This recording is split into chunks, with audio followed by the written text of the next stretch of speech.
come. We're coming on over your face. Here we come. Here we come. Hot off the bat. That's right. Oh, who's that handsome guy up there? And welcome. That's right. To the Leafcast. We're a first-time reader show. It's live. And it's based on the epic fantasy series Wheel of Time by Robert Jordan. My name is Ryan. Joining me as always is my brother Dan. What? We are the Leafcast and we're doing episode 172. And we're doing Knife of Dreams chapters 28 through 32. And it is getting real. As real as those moves, Dan. I feel like, do you practice? Do you? Yeah, I actually have a dance instructor. Do you have a full-length mirror? Yeah, I do. All right. Thoughts and prayers to everyone who owns a pager anywhere in the world. Good luck to you. Yeah. Throw that thing out as fast as possible. Get rid of the pager, guys. Also, Matt Stagger, I hope you're feeling better. Stay strong, my man. Absolutely, because that is the way. Speaking of the way, we are here with only two today. Case I said I will not be able to make it, but I do believe she's going to be in Discord trying to hang out, being chill back there. But yeah, we have first-time readers here waiting with bated breath to get on and tell us their thoughts about these chapters. Are you ready, Dan? Dude, I was... How born ready were you? Almost back when Thomas Jefferson was still a wee lad. I was born ready. Let's go.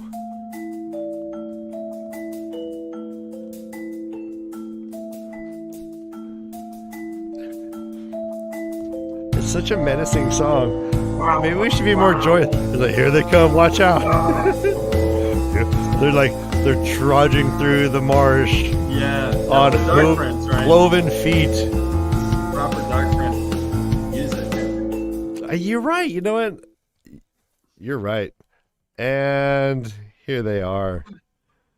They haven't finished right yet. Look at them. They're still reading. And they live happily ever after. Hello, guy and girl. You guys are both muted. Hello. Hello. Hello, Carrie. You are muted, my friend. Oh, my bad. Hi. Can you hear me now? Hey, everybody. Hi. Where did Joshy go? I'm here. There he is.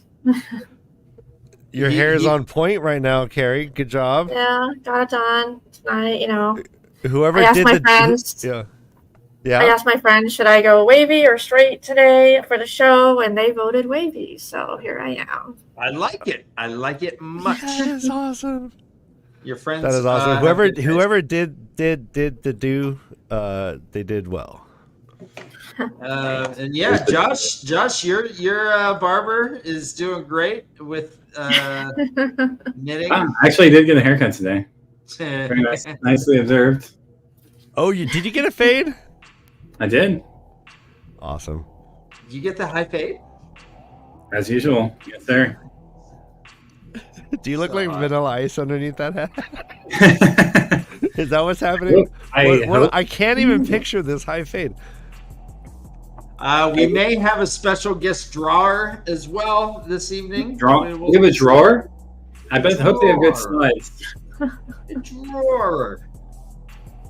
Okay. Nice. Yes, Case I is in chat saying hi. Yes. Loving the Dark Friend Social shirt. Indeed. Yeah, this is one of my favorite shirts. I feel like I should have watched You guys this. say that I look good in yellow, so I figured wear this one. Since there was a lot of Dark Friend talk in the chapters. Brother Dan, I feel like your right eyebrow is peeling inward. Can you push that thing? Oh no! Push that thing in. Too bad our puppets can't do the 2-finger lick, right? Lick those 2 fingers and then go burp. Lay them back. Yeah. That was Dan's move. That was Dan's huge move in high school. He loved doing that. I would walk up to Dix and just lick the first and Pinky. Brother Dan, we are still having. This is the same technical difficulties we had last time. Me? Yeah. You're all roboted out. No, I'm gonna have to talk to my internet provider. I don't know what to do about this. I'm right next to the goddamn thing. Can you plug it in? It's like the router. I mean, not right this second. No. We'll figure that out. You can actually plug that shit in straight in, and you'll be fucking stoked. Not right. All right, this we'll figure that out. All right. Well, hey everyone, bear with us. Bear hug your neighbors and your loved Bear ones. hug with us. Yeah. Brandon Barrett. Grin and Barrett. Yeah, great and Barrett. Guys, chapters 28 through 32. Overall impressions. Are we getting happy? Are we happy yet? Okay, before we jump into this, did anybody else get emotional yesterday? Because you know how like you're reading the book and you're like contemplating the meaning of life, and you're like, man, we're almost at the end of this book, which is the last book that Jordan wrote, and then bam, it's the anniversary of Robert Jordan's death, and I'm like, oh my god, like seriously, today, like is the day? So yeah, yesterday I was a little emotional thinking about that. I can't believe it's been 17 years now. Yeah, 2006. And so I remember where I was when I heard about that. I was reading a magazine snippet about it, and it just kind of like shook me. Even though I knew at the time I didn't finish the series, it just still impacted me so much. Mm-hmm. I think. But yeah, overall impressions.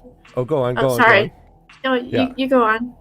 No, I was just gonna carry on the theme of learning about it. Dan, I believe you let me know that he had passed away. Right. I didn't even know he was sick or ailing at all.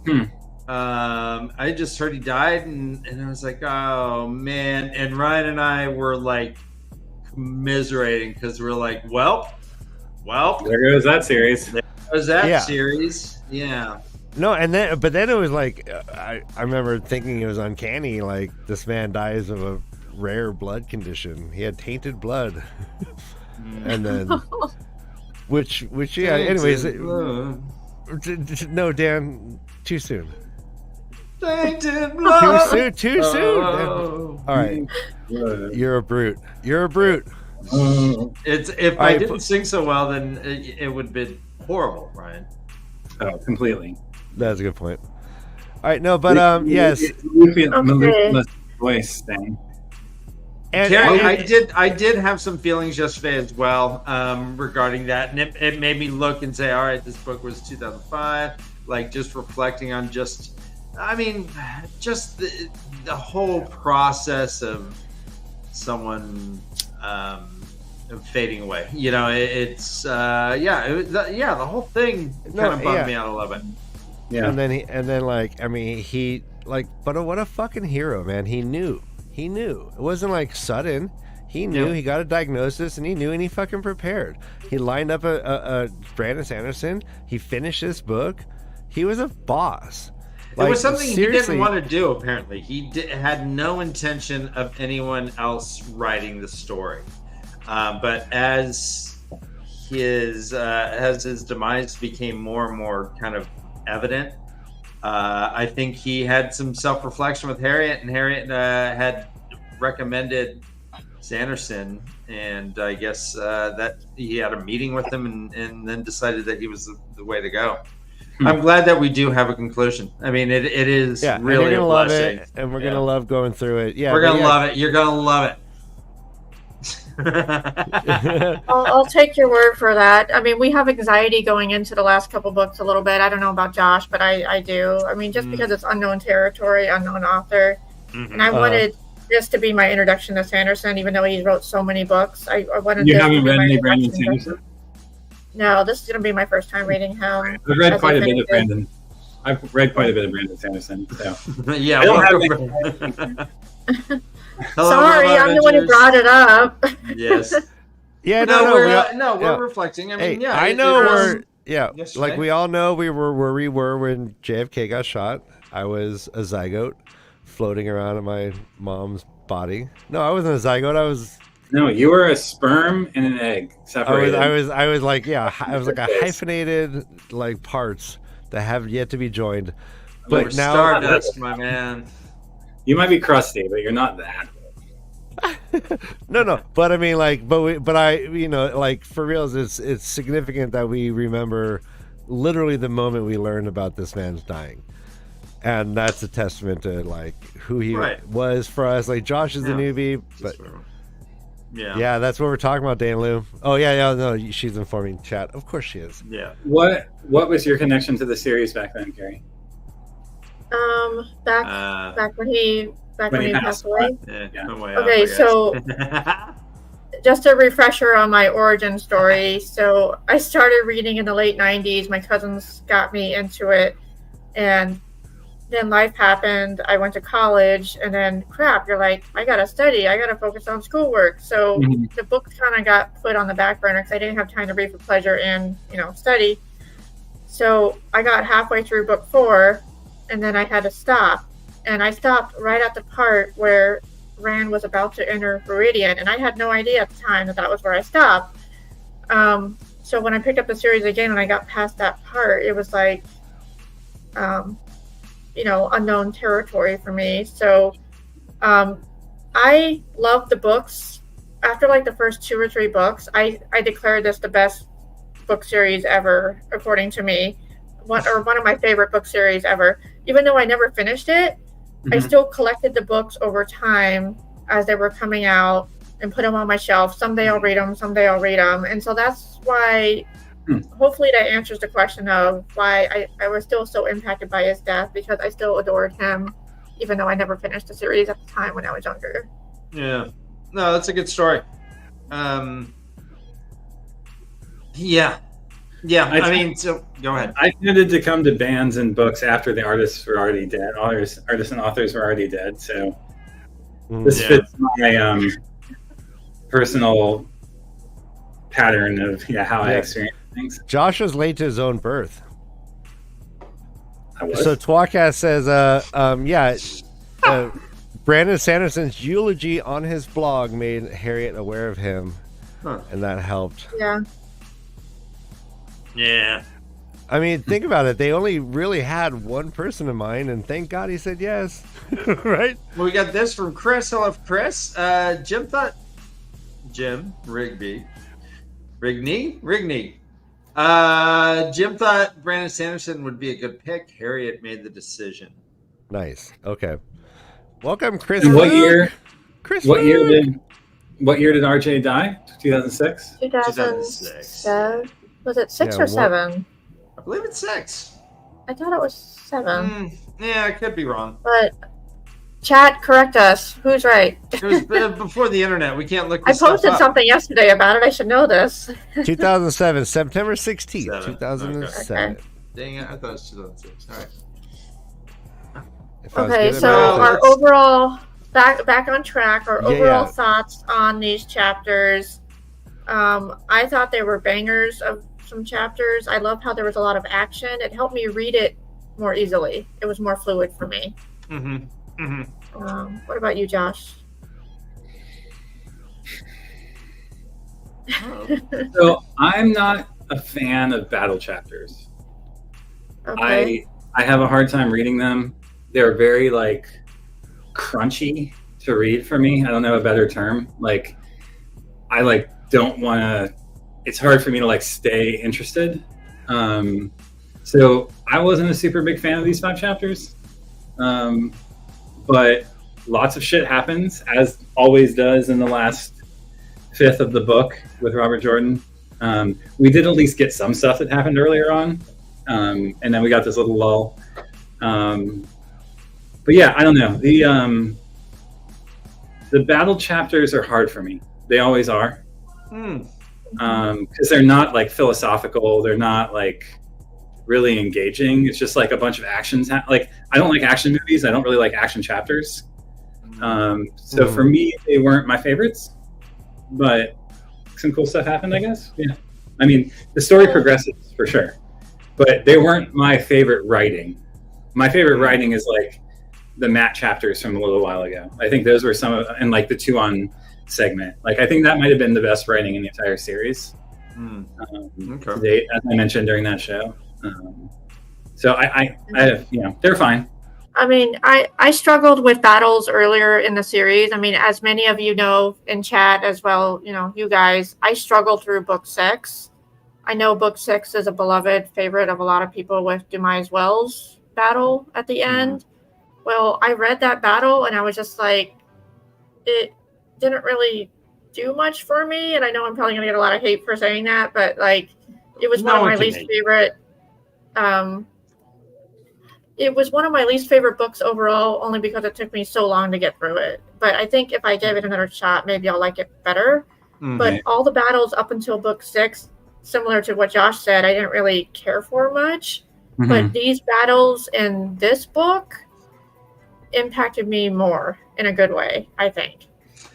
I agree. I liked how this battle was written a lot. I think this was the most cohesive battle to read.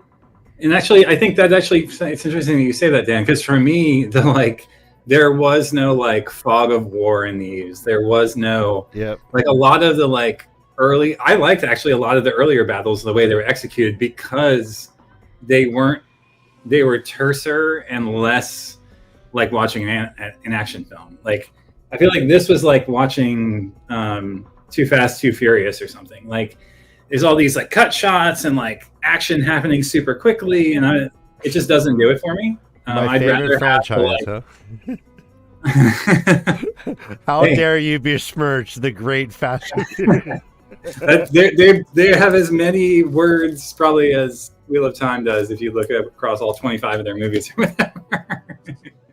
Yeah, really. Amazing. No, I mean, I don't want to jump ahead. Jump ahead. I don't want to jump ahead to chapter 32 where the second battle takes place, but for me it was the emotions I was feeling as I was reading it, which made me like it.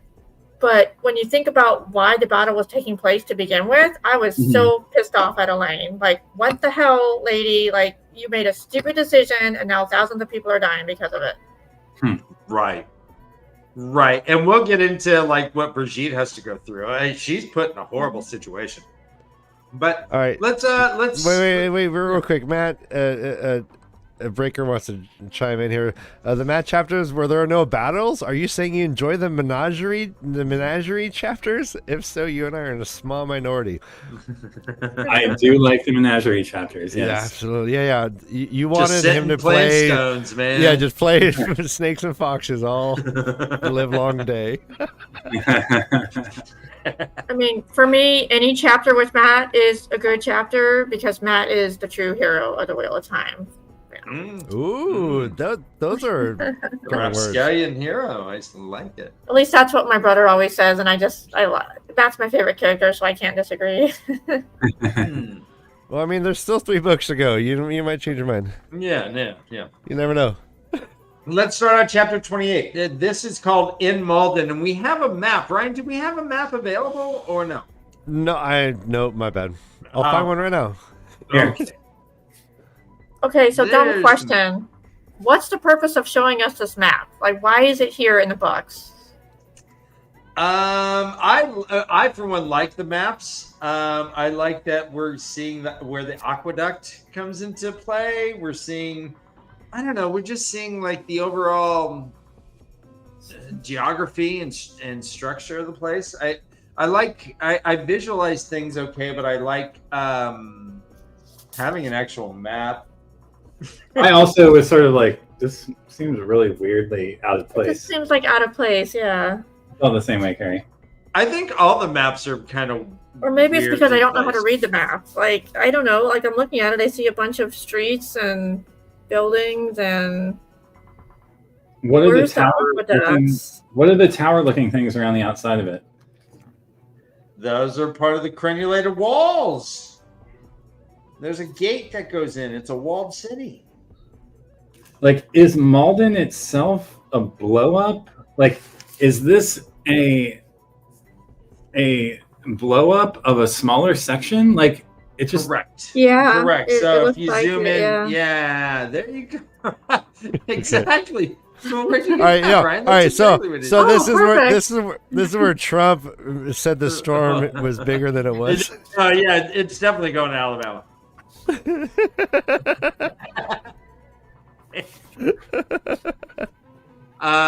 Yeah, so that little spot in the bigger 2-part map. Right. So the aqueduct, I assumed the aqueduct was a straight line here. Correct. And then we see it coming into the city on the right-hand side of the blow-up section. Yes. You can follow. So there's like an inner on the top right. There's like an inner part. Is that like the inner city? That might be the palace that they were going to. Like, where was Fail when she was in the section of the city that was not burnt down? So I think. Oh, didn't they describe it like north, south, east, west? Like what? Yeah, it was like the northwest quadrant of the city was the part that was burnt. Yeah, so they go in the gate and go down for a bit.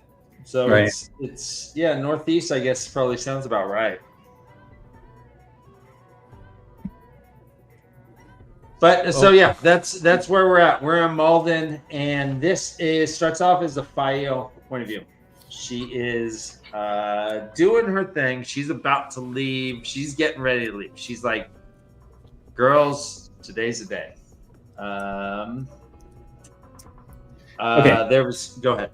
What kind of person gives the person the thing that they asked for in order to do a thing and doesn't hold it over their head until the last minute? I'm sorry. Are you talking about the smooth white rod? The rod, yeah. Yeah, that really was her. I mean, they really rested a lot of those decision makings on the idea that Aes Sedai can't lie. Right. And right. Ryan, you make a wonderful point. They don't know what we know. They know that Aes Sedai can't lie, and so you at least got to trust their word. She said specifically, she like made her repeat the words. I think Perrin did the same thing. Said, repeat these words when the fog is down in the morning and howls, wolves howl and stuff. Right off the bat, there's a Taishar quote: "A gag that let her emit only grunts." Yep.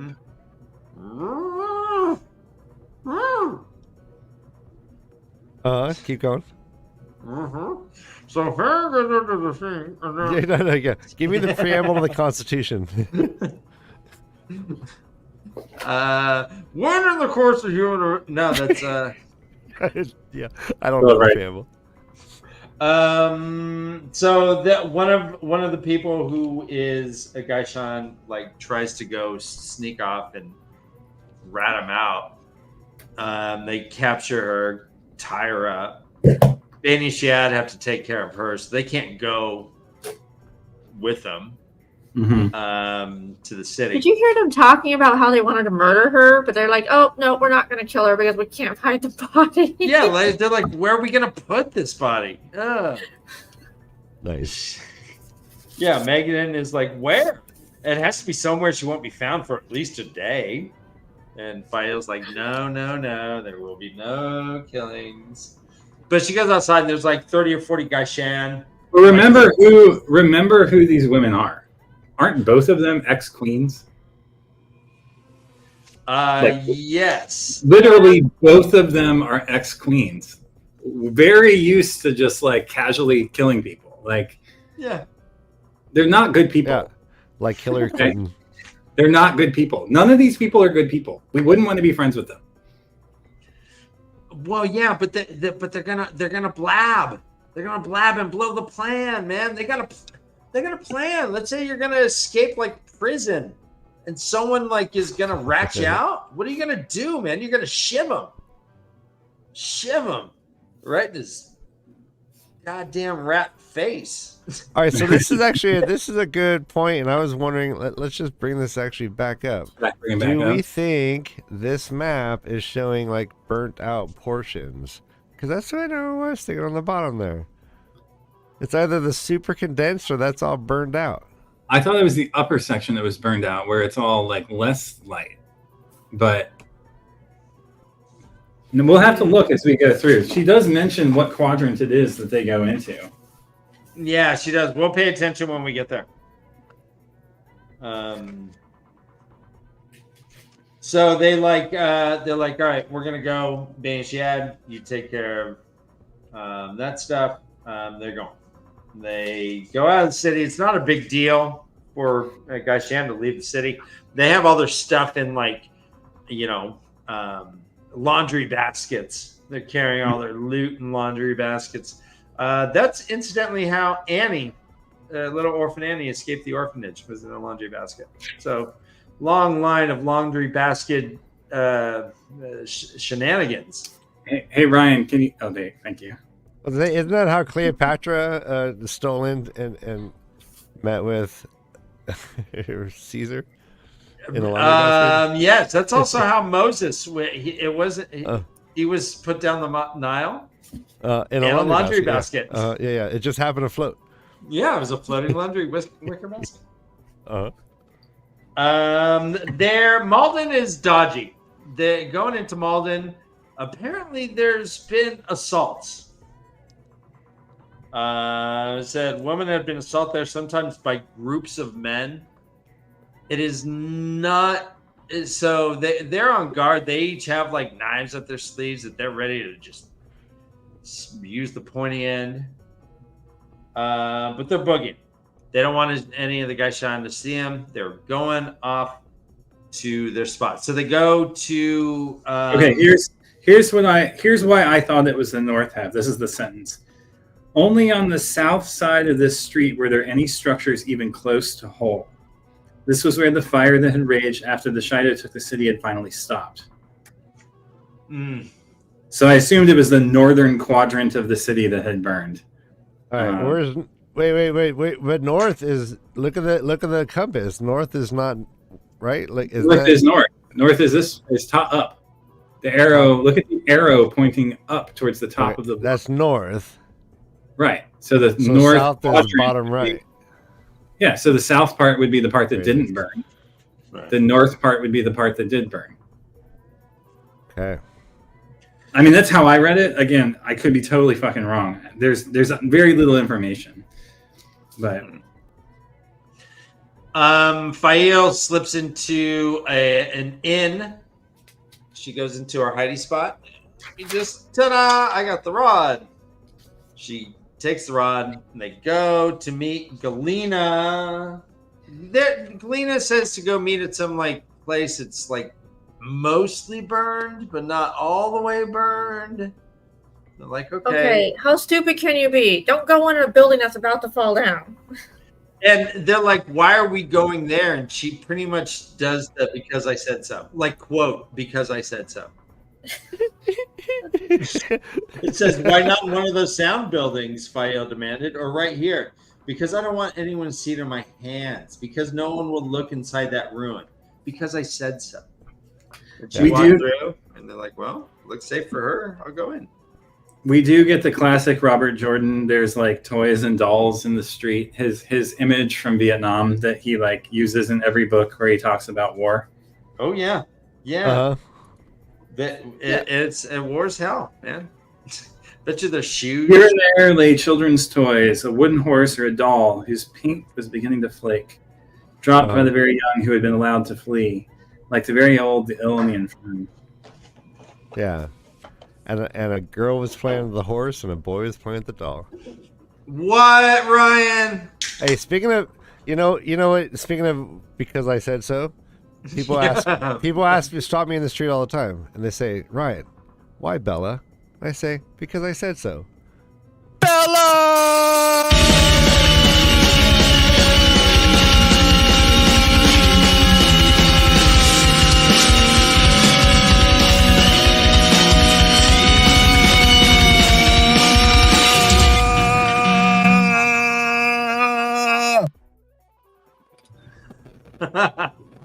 Yeah. There's Bella. Where's she at?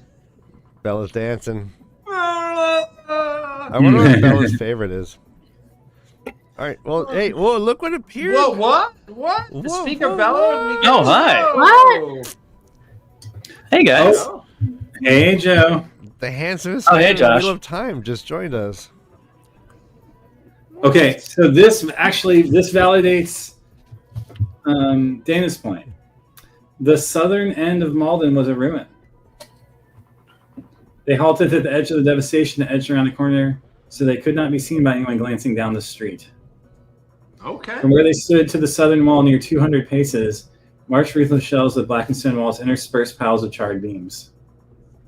Okay, so they did go south and then started going towards the back. Mm-hmm. Okay. Awesome. Well done. Thank you for clarifying that. Thank you, Danielu. Yep. Thank you, Joe. Well done, Dana. I Oh, yeah, appreciate I'm you glad I lighting. could Not surprising one bit. I got a Tyshar here. Quote, she jerked the rod.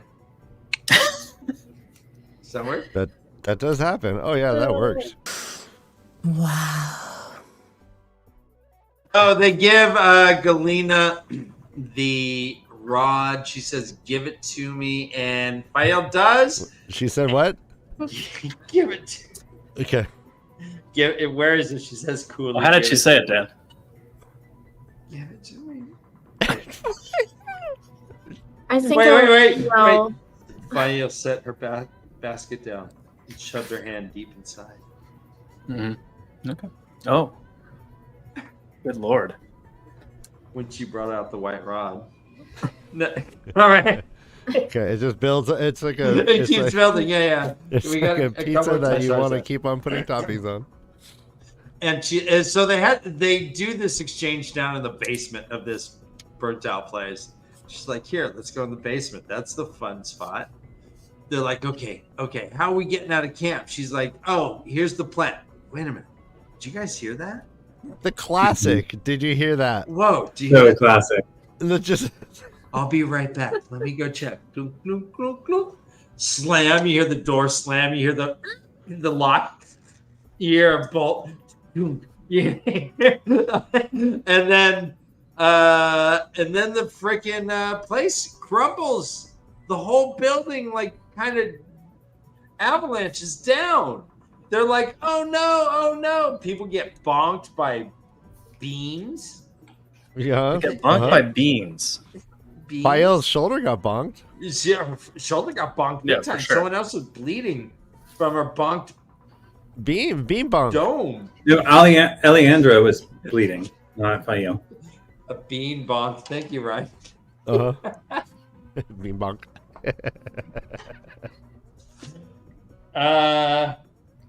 And they're like, oh shit. Hey, Galena. Hey. She's probably getting help. Galena. She's probably getting help. And Fael's like, nah, that bitch is gone. There ain't no way. They're like, she must be black. And they're like, what are we going to do? Dig, they say together. I got a Tyshar here. I underlined it. Let me read it. Quote, hands feeling back as far as they can go into the tangle, groping. As far as they can go. As far as they can go, Ryan. That's a Ooh, look shaggy. at That's a this shaggy. Well, first off, is that horse joining the Beatles? Yeah. Bella, Is that the fifth Shaggy Beatle? mare. It's a shaggy mare. Bella got the Liverpool. You got the Liverpool. Give me the Liverpool. Can't buy me love. I can't fucking draw a horse for shit. You guys. There's the Liverpool. What are you talking about? First off, this is perfect, and it's gonna make Robert Jordan cry in his grave. Man, I think he would like our show. Joe, do you ever think that? Do you ever think, what do you think Robert Jordan would think of your show? Do you think there's ever a show that you're proud of and been like, you know what, RJ probably would have liked that? I've told you a story before, haven't I? Hmm? Where he said he's your biggest fan. No. Shit. Oh, yeah, I forgot that. Were you in his will? Fuck. Yeah. He left a sizable portion of his library to us, specifically X-rated stuff. Size of- all of it, I think, right? Yeah, all of it. All of it. Wait, Josh needs to hear this. I don't know if Josh has I heard talked this. I'm here. Okay. Talked to Maria and Harriet one time, and this is many years ago, to be fair. But because we've done horrible things since then. But I watched your told, show just an hour ago, Joe. I was once told know. that Harriet said that Jim would have loved the show, quote, because he was a dirty old man.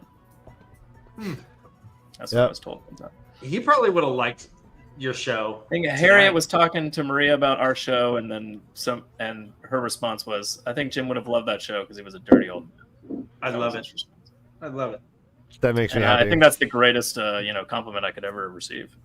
Speaking of dirty old men, I have another Taishar here. Joe, let me know if you think that this is we should toast to this. Quote, tantalizing gaps. Tantalizing gaps? Tantalizing gaps.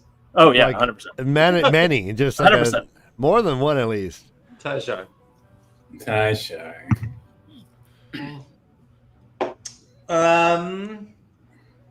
They see that Wait, go back to that horse. Go back to the horse. All right, you know. we need a caption. What is Bella? Bella in my mind is saying, "What you talking about, Willis? What you talking about, Willis?" But this horse, like, it looks like that meme. Are you telling me? Okay, I love it. All right, yeah. Caption Bella, guys. There was a flag outside, a little red strip of fabric that was outside the building. That was their meeting spot. And so as they're trapped, they're like, "Hey, Mygden, you can use the power." So this baffled me. So how is it that Mygden that she can channel? Carrie. Is it because they don't get water to drink? Is it because she's more powerful than we know? How is it that many of the wise ones can't channel in the battle, but she can, and we know she's weak in the power. Too weak to become an Aes Sedai.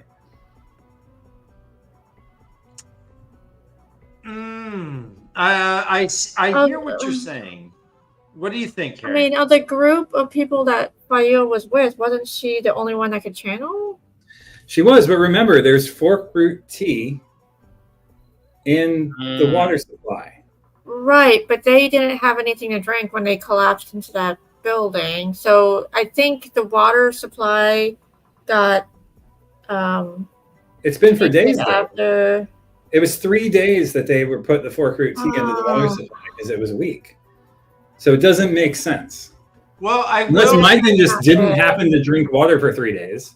I will point out. I mean, but Josh, who drinks water every day? Yeah, Josh. Look at you, bougie, Mr. Bougie, Seriously. drinking water every day. But we do see that the fork root does affect her later. Like instantaneously When she later. collapses. Correct, and can't Right. even walk. Right.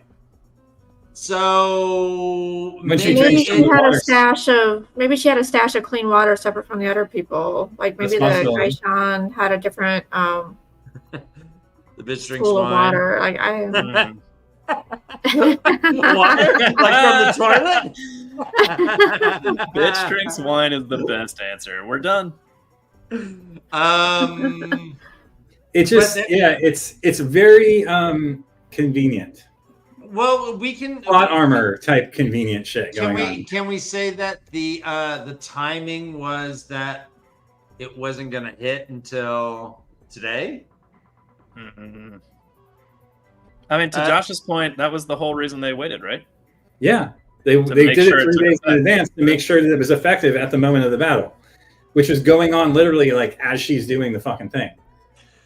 Yeah, Fayu can hear the wolves in the distance, so we know exactly when the wolves howled from the previous chapter or next chapter, whatever it was from the other chapter. We can sync up the timelines. Correct. So it's just a little.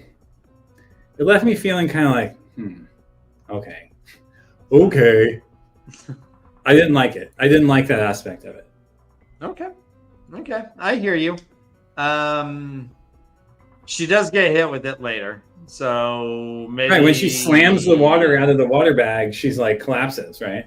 Because it's like the pagers; they were new water, Right. and they all blew up. They all blew up. Blew up all the dicks, right? So many dicks. Dicks are gone. Okay, So many. what? Sorry, I haven't watched. I mean, I don't use the internet unless I'm working. So, what is the pager thing? Oh, and Hezbollah fighters all got their pagers blown up simultaneously on them, and like 2,800 people got injured and 8 people died.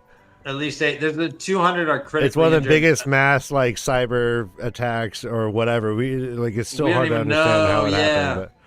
Okay. It is terror. I mean, it was It's crazy. attacking Hezbollah per se, but it was in Lebanon, which is scary per se. Because now Yeah. we're So just it's all standing gnarly. here. Yeah, and then if Yeah. you just think about where everyone's carrying their pagers these days, Don't you put it like on a belt clip, Ryan? Yeah, fanny pack. inside your Yeah. pants though. You just clip Yeah, it it's like whatever. on your belt. Yeah, that's what all the Wall Street guys do, right?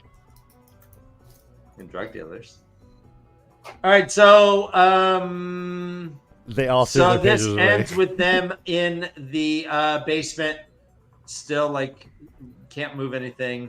It's too treacherous, and they're just trying to wiggle the flag. And Magdan is doing it sometimes. That's it. I love this. I loved Fail in this whole chapter. I love how she composes herself. I love how you get to see like yet another side of her, and she even says some wars are fought in with Right. swords, and some wars are fought sitting next to your friend, encouraging her to channel to make a small flag. Go stiff, which is a drinking obligation. But yeah, this is I fell in love with Fael again. They during fought this. on, yep. We jumped then to Galena. Galena point of view with her dodging about. She's like, she Tyshar, guys. Quote, she stroked the rod hidden. Well, who doesn't stroke a hidden rod? Well, you got that right. She's hearing wolves everywhere. She's like, all right, there's fog. All right, cool. She's like, fuck, that dude, the man did come. The husband is here. She's like, well, he won't find his full wife. Even if he did manage to survive. And she's just like, I'm free. Free. Do you know that song by Cream?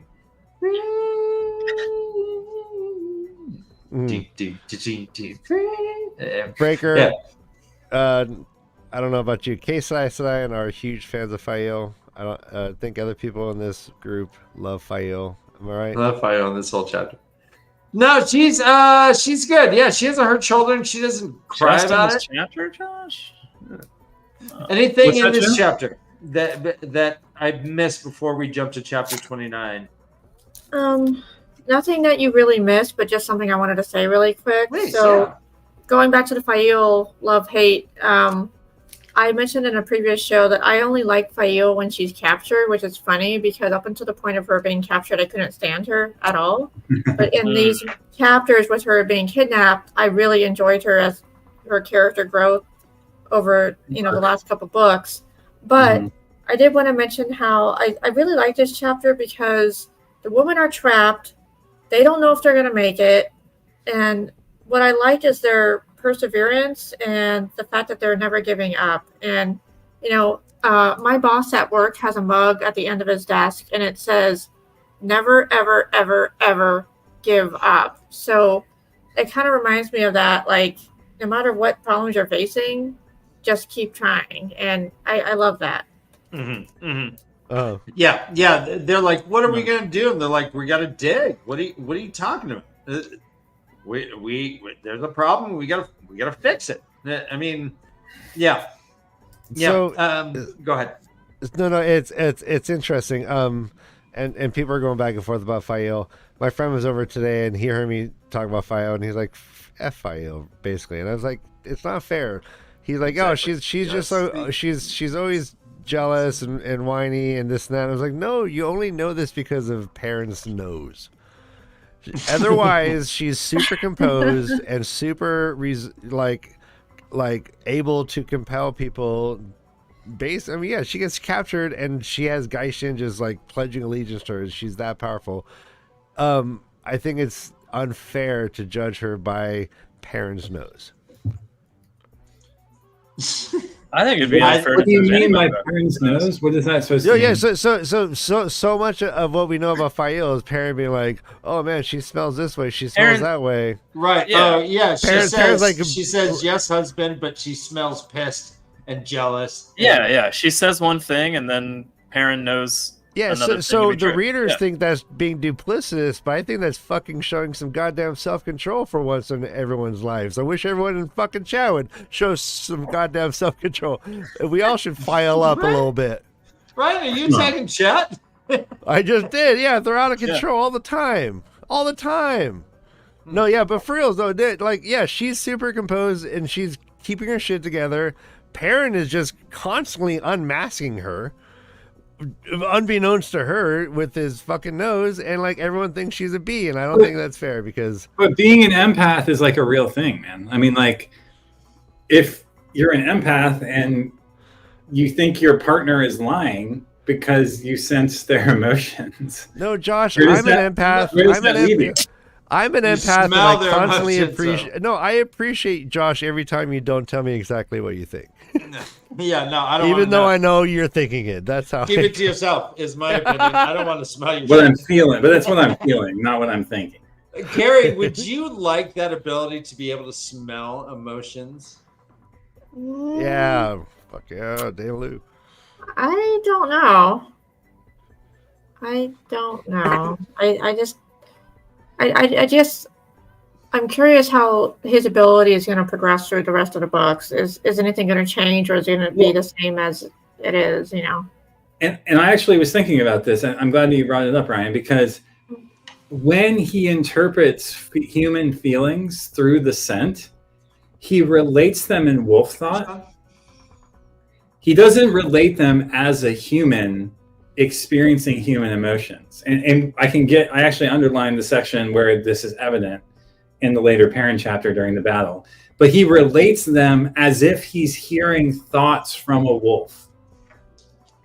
Yeah, and he's constantly bemused by them.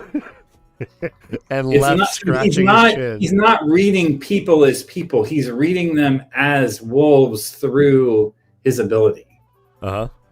which may mean that they're not entirely correct. Ooh, interesting. You know, Or if not, at least possibly distorted. Wait, Jot. All right, there you go. Okay. I was gonna say you're positing that he's not interpreting his wolf like. No, I think he does interpret. Yeah, instincts correctly. it's just that it's through like a mirror darkly, right? It's like it's not the pure. It's not. It's reading them through another interpreting filter, through a filter, right? Mm, okay. Yes, thank you, Joe, for making me clarify that. I appreciate that.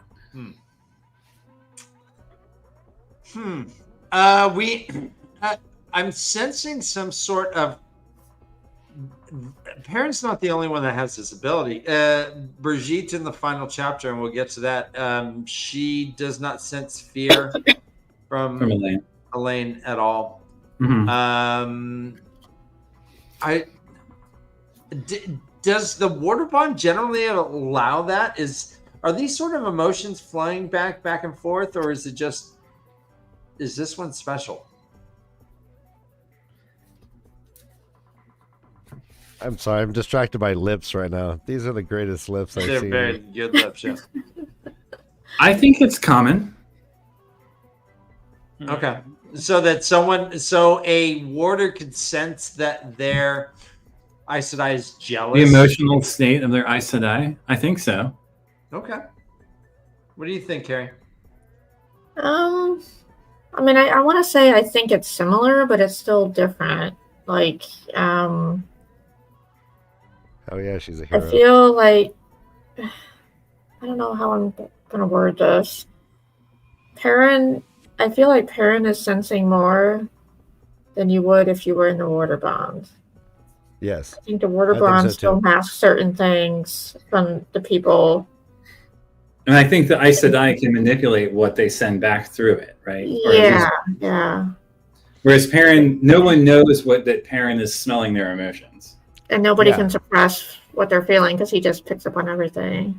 And it's slightly voyeuristic.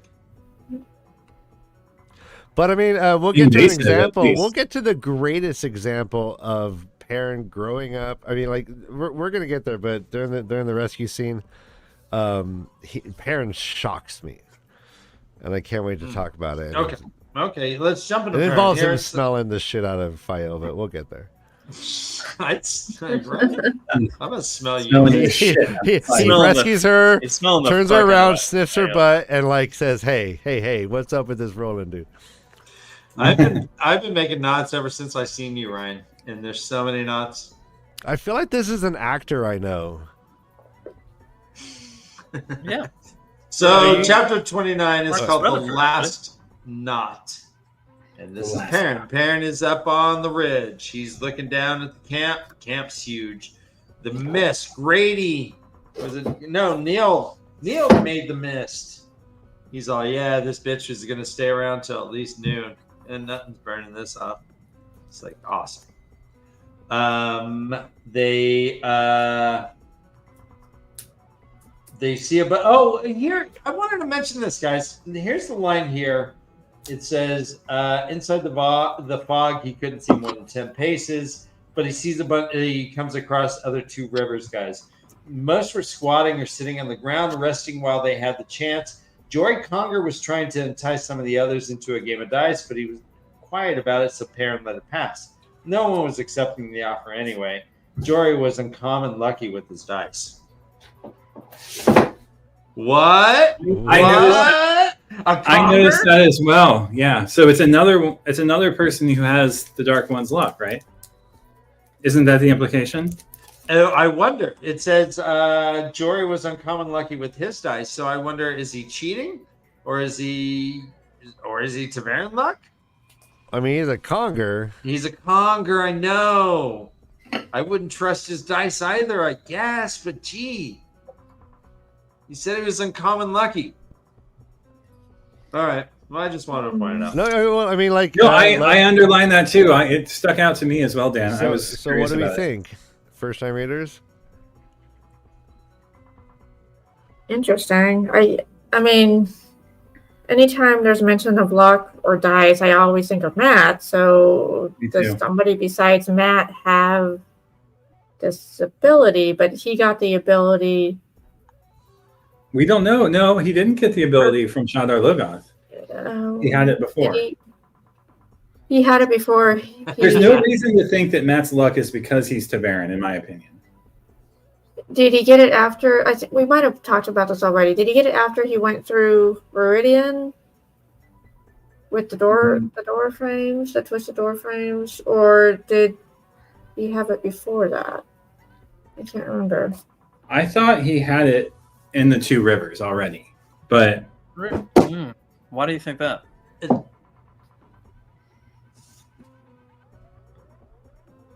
Josh.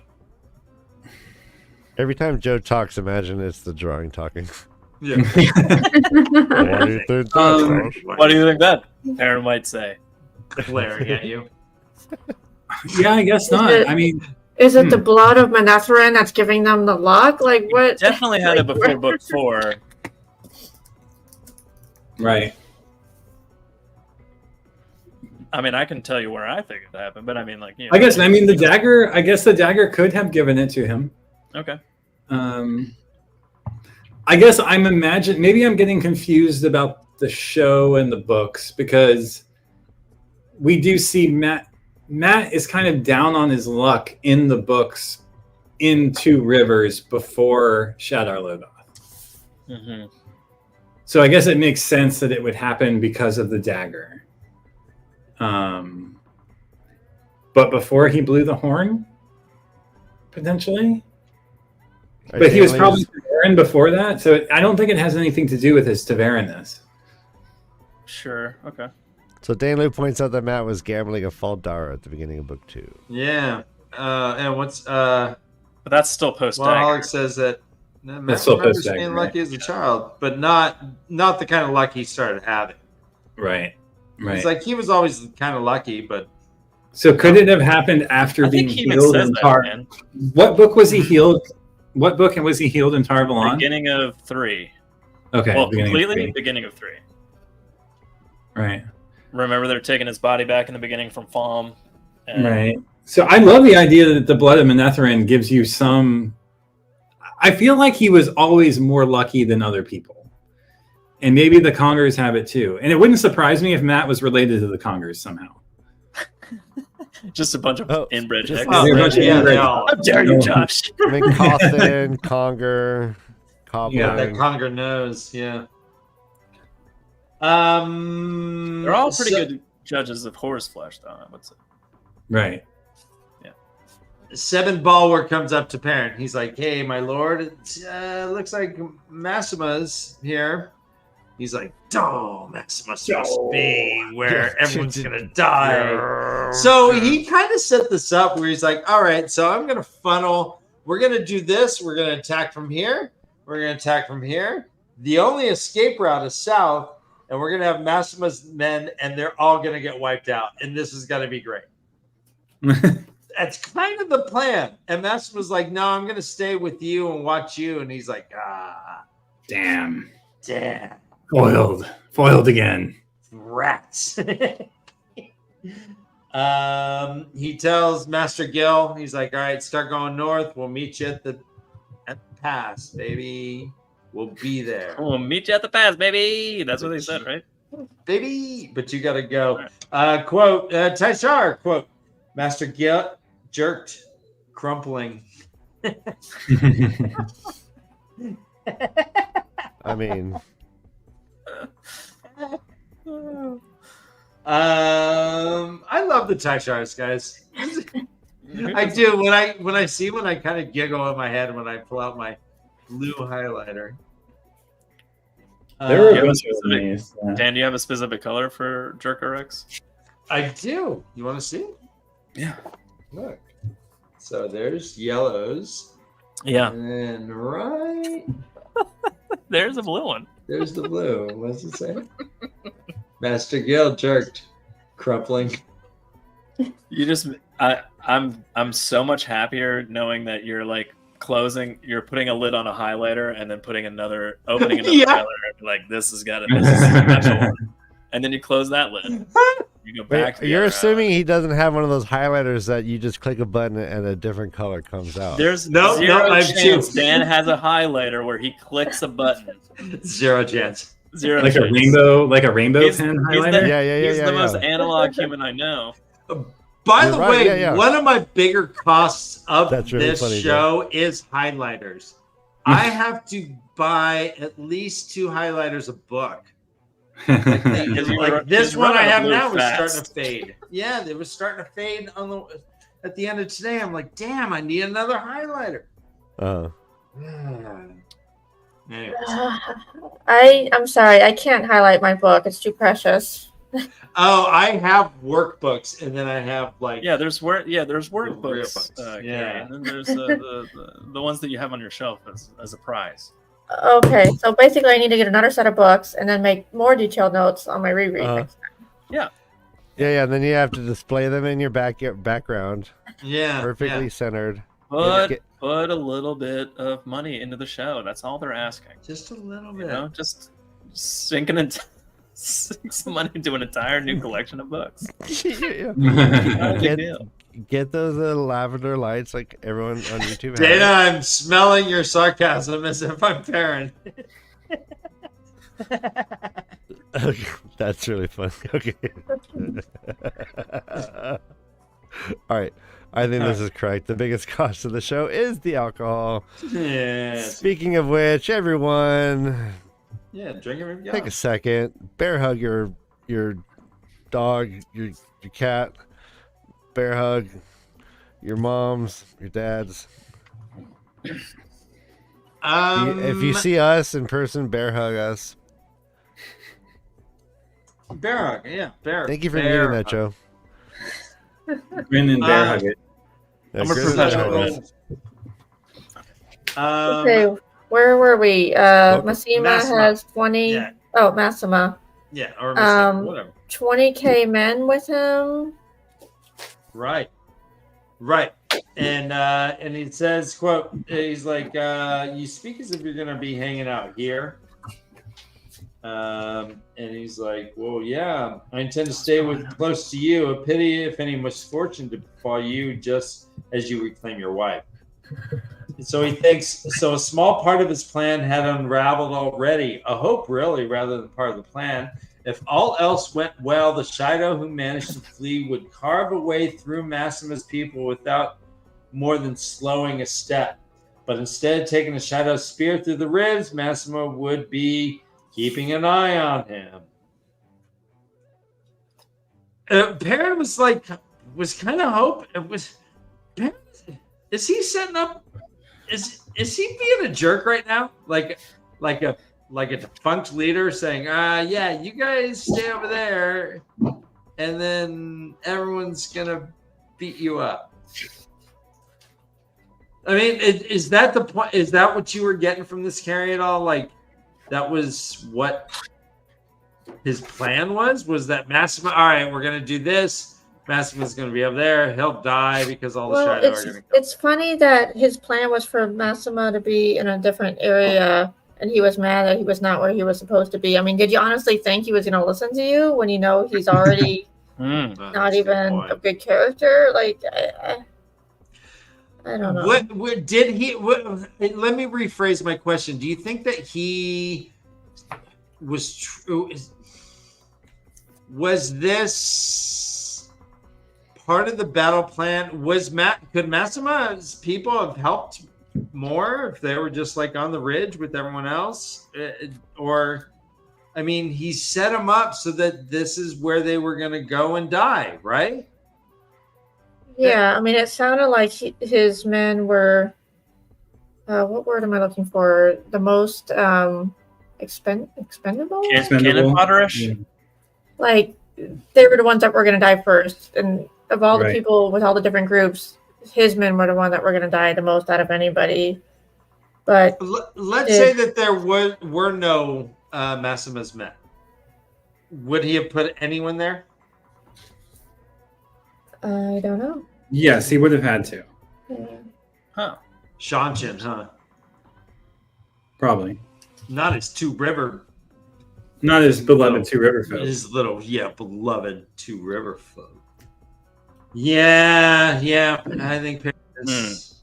But god damn it, how do you say no to that face? Look at it. I was about to say, do you know what this face is saying? What you talking about, Willis? What you talking about, Willis? What you talking about, Willis? Guys, that's Arrakis. I know there's a C. Arrakis. Arrakis? I know there's a C. Like from Dune? Like a Raga-ist? I think he love would have. Ragas. I think he would have probably put somebody there, right? You need someone on the ridge. Yeah, well, they had people on the ridge, but this was like on the south side where Oh, I don't know. Anyways, well, maybe I'm it's- misremembering. I just wonder who he would have put there. He wouldn't have put the Two Rivers guys because he knew it was a bad spot. I wonder. No, man. Is it a bad I spot think- that needs to be covered? That's what I'm asking. Or is it just a bad spot that it's like, yeah, you guys guard that door where all the bad guys I are don't know. totally going to come out. I don't know. You guys just read this. Carrie, what do you? I don't know about Yep, those. neither do I. I don't know. So, Perrin hears a report that, hey, guess what? The Shido who are coming to meet them are like really hustling. Right they're, there. They're making some time. There's like, it says, Marakan report those bands of IO are moving faster than expected. They will arrive sometime today, possibly as soon as noon. Check-in is at 3, though. So what are you going to do? What? Did we ever get confirmation on who this IO group of people is that's heading towards them? Do we know it's the Shido, or do we think it's other groups? Josh, what are your thoughts? I don't actually know who it is. I wasn't sure either. We know that they are 'Cause I feel IO like- coming to meet up. Right. I feel like this is like a separate group of people that are just converging in the same area around the same time. Like, I don't know. I'm wondering if it's like backup for Perrin. Like, are they going to help Perrin if they got there when he was ready, but they all came. They're coming after he's supposed to leave, right? So I assume that the other Shido would have waited, like when Galena gets led off by Thurava at the end of the next chapter. They're not like hanging around waiting for thousands more Shido to arrive before they go to the Threefold Land. That's a good point. That's a good So you point. would think if it was the Shido and they knew they were coming, that they would have waited for them? Don't we hear in either Thurava or Savannah hearing about these people coming, like, and they're like 2 weeks away, and she's like, yes, once they come, then we'll have a great army, and I think there was talk that they knew they were coming, but then maybe they forgot or something. I don't know. That's a good point, because they're like, well, we're gonna fuck off like now. We're not waiting till noon. yeah. But they had to wait like one more hour. Right. So yeah, I don't know if they remembered. But then out of the fog, wolves started howling, and Perrin's like, it's game time. He puts on he like a football player, he like puts on the eye black and tapes his hands, he tapes his ankles, he's like he drinks Gatorade. Then it jumps to Fael. They are like, hey, good job, Magnan. You made that fucking flag move a little bit again. That's awesome. But this is bad. But then suddenly there was a face next to the scarf. They're like, hey, I see Lady Fael. That's great. They're like, oh, it's awesome. And then Roland's like, hey, I got you, Fael, Bashir. She's like, oh, fucking Roland. Fucking Roland. What? Roland? Whoa. He's like, he says, you still wear white, woman. Do as you were told, or when I have you out of here, I will smack your bottom soundly, and then maybe we'll soothe your tears with a kissing game. You know, this is how I said, you know, I'm going to smack your bottom sound and then soothe your tears with a kissing game. I have a question. Is it implied that Fael and Roland had relations? Like she did what she had to do in order to survive, even though it wasn't clearly flat out mentioned? Like, what, is it implied what vibe are you getting? Well, I mean, I do know, like, when Perrin rescued her, he experienced her feelings of what was it, shame and guilt? Yeah. So and then I think he made some comment about, what happens in white stays in white. Like, you know, like when you're a Gaishan, if you do things, it doesn't matter once you're, I think it was referenced a couple times, like, what happens in Vegas stays in Vegas. What happens in white stays in white. Like, I don't know. I mean, it wasn't clearly. She mentions a couple times. Let me see if I can actually find it. But she mentions where she's like, well, if I gotta do what I gotta do, then Perrin won't have to know any of it anyways. Right. Yeah. Suggesting that it hadn't really. There's a lot of. It seemed like it had not happened yet to me. That was my impression. Mm-hmm. Mm-hmm. You think maybe they kissed but didn't go to like third or fourth base, or you know? I don't think they've consummated there. What are the bases in the Wheel of Time? Yeah, that's a good point. That's a good point. Well, clearly pinching bottoms has to be first base. Pinching bottoms is like a walk. That's a foul ball. Bonk. You pinch a bottom, Ryan. You're pinching bottoms just walking down streets. That's just batting practice. Is pinching a bottom. Batting practice. It's like a high five. It's like chewing sunflower seeds. It's what all the baseball players do. Yeah, they're all doing it. They're all doing Big it, deal. guys. No big deal. It's no big deal. All right, so back to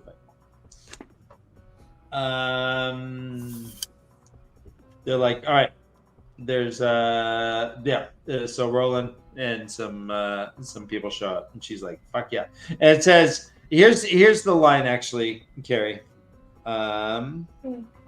She says, surely Roland would let her go once he learned about Darain. Of course he would. And if he remained stubborn, in that case, she would do whatever was necessary to convince him. Perrin would never have to find out. It doesn't suggest that anything didn't happen before, but it doesn't suggest that it had happened before either. And the way that he's like pining for her, he didn't get any yet. He's No, still, I mean, he's the way still- Fael, I mean, I'm just apologize. I'm jumping ahead to the next chapter, but like the way Please. Fael reacted when Perrin accidentally killed him, she was like like by her not saying anything that he was my friend or you shouldn't have done that. I just felt something weird was going on.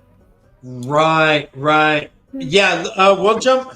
Yeah, let's finish this chapter and then we'll jump to that because I do want to get into Perrin killing fucking Roland. But all right, we'll get into it. It jumps to a Perrin point of view. We have a Taishar right off the bat. Quote: Grady should be coming soon. He should have been there by. Oh, Grady should be coming soon. That's probably best. Mm-hmm. Nice one. Oh fuck. So he's still waiting. It's like, but everyone's like, this is a trap. Massima should be. They're like, we can kill Massima. Why don't we just kill him right now? Perrin's like, we're just killing Shadow today. That's our only job. Grady appears. Boom. Out of the fog. With Tam! Oh my gosh, I was so excited when I read Is this. this the name that you saw in advance that you were? Yes. I mean, I love Tam. He's such a mystery character. We don't know much about his past. You know, when he found what he was doing before he found Rand and the blood. Time traveling Tam. But I mean, how many books has it been? Was he mentioned in book 4 at all? Like, has it been 7 It was books, mentioned in the 8 Two books? Rivers when Perrin and Fael were lords and ladies. Okay, yeah. So it's been like 7 books, and I It's been a just while. admire him as a Been a character, while. even though I still don't know much about him. But I was really excited to see him back. So Tam Althor's back, and we learned that Master Tame has visited the Two Rivers. Yep. It says visited him a while back. One called himself Mazrim Tame. They Tame. outdo him. He was a false dragon, but he calls himself the Emhyle now. He said the village councils tried to put a stop to it in the women's circles, but they ended up taking about 40 men and boys with them. It says Tame said Rand sent him. He said Rand is the dragon reborn. There was a touch of questioning in that, perhaps a hope of denial, perhaps a demand to know why Perrin had kept silent. And Perrin's like, well, nothing to be done about that now, Tam, right? And he's like, yeah, all right. Good point. You don't want to talk about it? I don't want to talk about it either, I guess. Men. Jesus. Yeah, fucking A. Well, hey, we got a battle to do. He's like, hey, this is Tam Althor. Tam is my first captain. Guys, Tam's the first captain. Right? Right? Well, Just I mean, have a we little- already know he has experience because he has a heron marked blade that he gave to his son. I mean, He he's stole that Carrie. We all know. Come on. He's a dirty. He bought out the tinker. Everybody knows. Dead. Perrin pulls out the cord, the knot cord, and just lets it fall without even looking at it. He's like, I'm done tying knots. Today's the fucking day. We don't even hear how many knots there are. That's how punk rock that is. He's like, this thing I love, gone. All the maidens and the Aiel that are fighting with Perrin have a red stripe around their arm of like a kind of like the stripe that Identifying bands. Lena used. Yeah. Yeah, and that's a really smart move because I guess how else would you know? You have veiled people fighting veiled people. So that was Well, smart. I mean, if you're a parent, you can just smell which one is which. Right? You just smell. You know right away. Suddenly there's like Shido are coming up the hill. Doesn't look like they know anything. They're just kind of coming up. Perrin and his boys step out of the fog. A bunch of them. Bunch of people. People go up the north ridge. People go up the south ridge. The Ashido are like,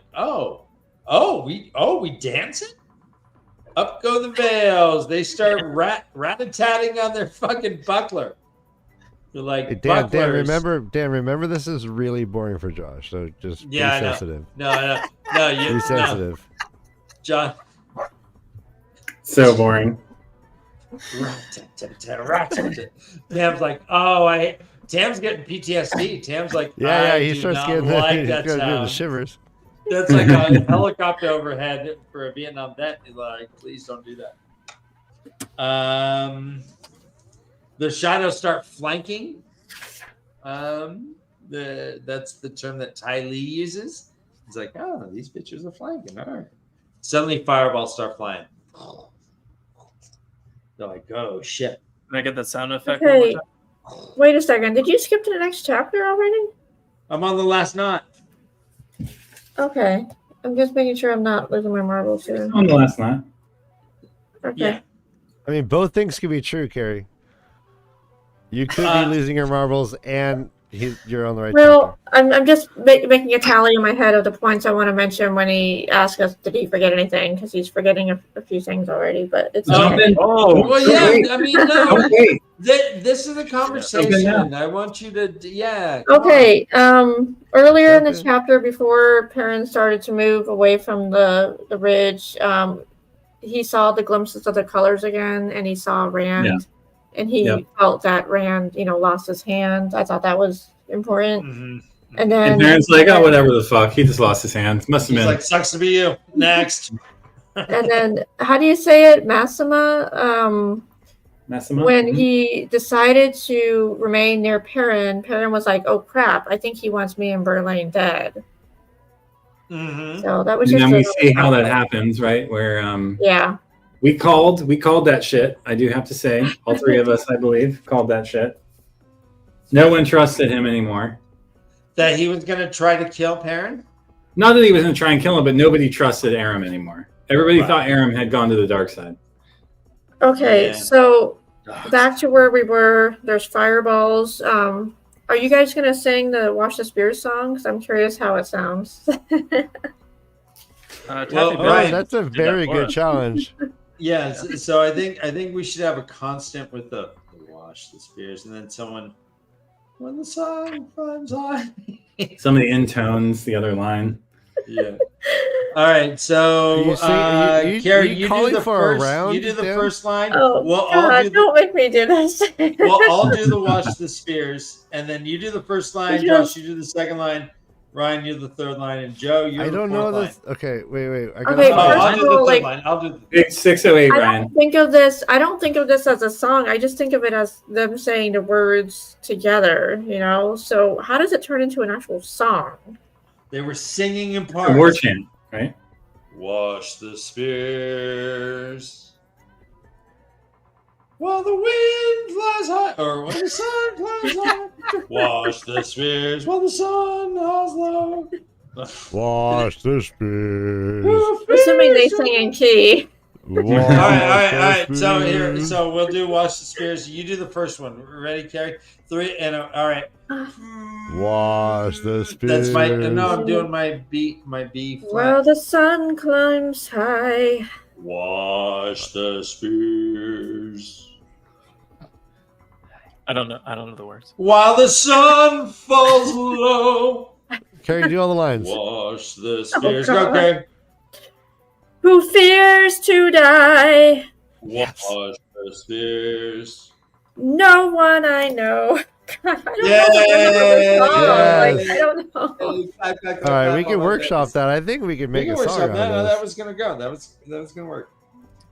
Pretty awesome. So yeah, they're singing the shit. Tam's like, Oh yeah, Longbows. Dan. I forgot to tell you the rhythm that not many people know this, but the rhythm that they're doing in the background, it goes ooga chaka ooga ooga ooga chaka ooga ooga ooga. What's chaka, this, ooga, man? I just watched ooga, my chaka, tears ooga, now. ooga chaka ooga ooga ooga What's chaka this, ooga man? ooga ooga chaka What is ooga Tom ooga. Jones. Oh, Oh, that's so Oh funny. my Kay God. walked in the room right when I was doing that. She's like, what the fuck?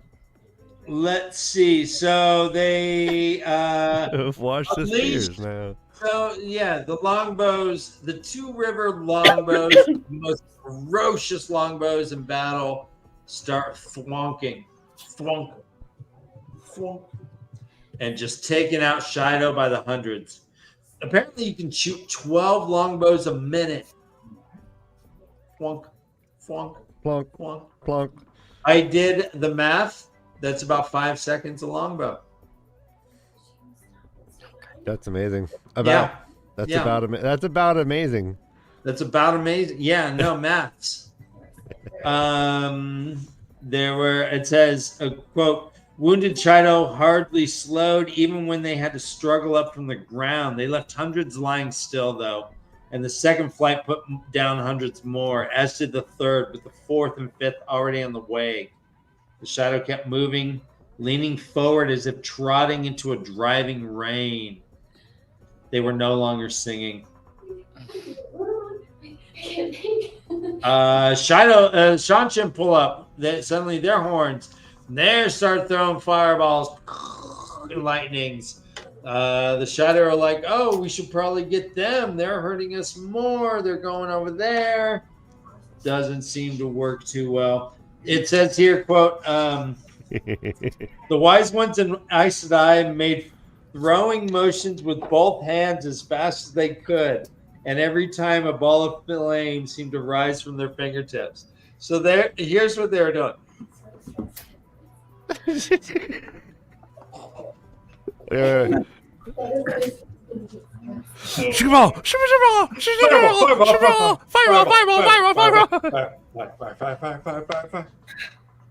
Thank you. That's tiring. Yeah. I have way more respect for Aes Sedai. It was time. Ryan, you try doing it right now. Oh. Thank you for getting off of me because it was getting hard. All right, so Why did everything turn yellow? Fireballs. Quote, flesh could only take so much. The Shido began to fall back. It was not a rout. They did not flee. They did run. Tam's like, by ranks, advance 3 paces and loose. Parents starts going down there.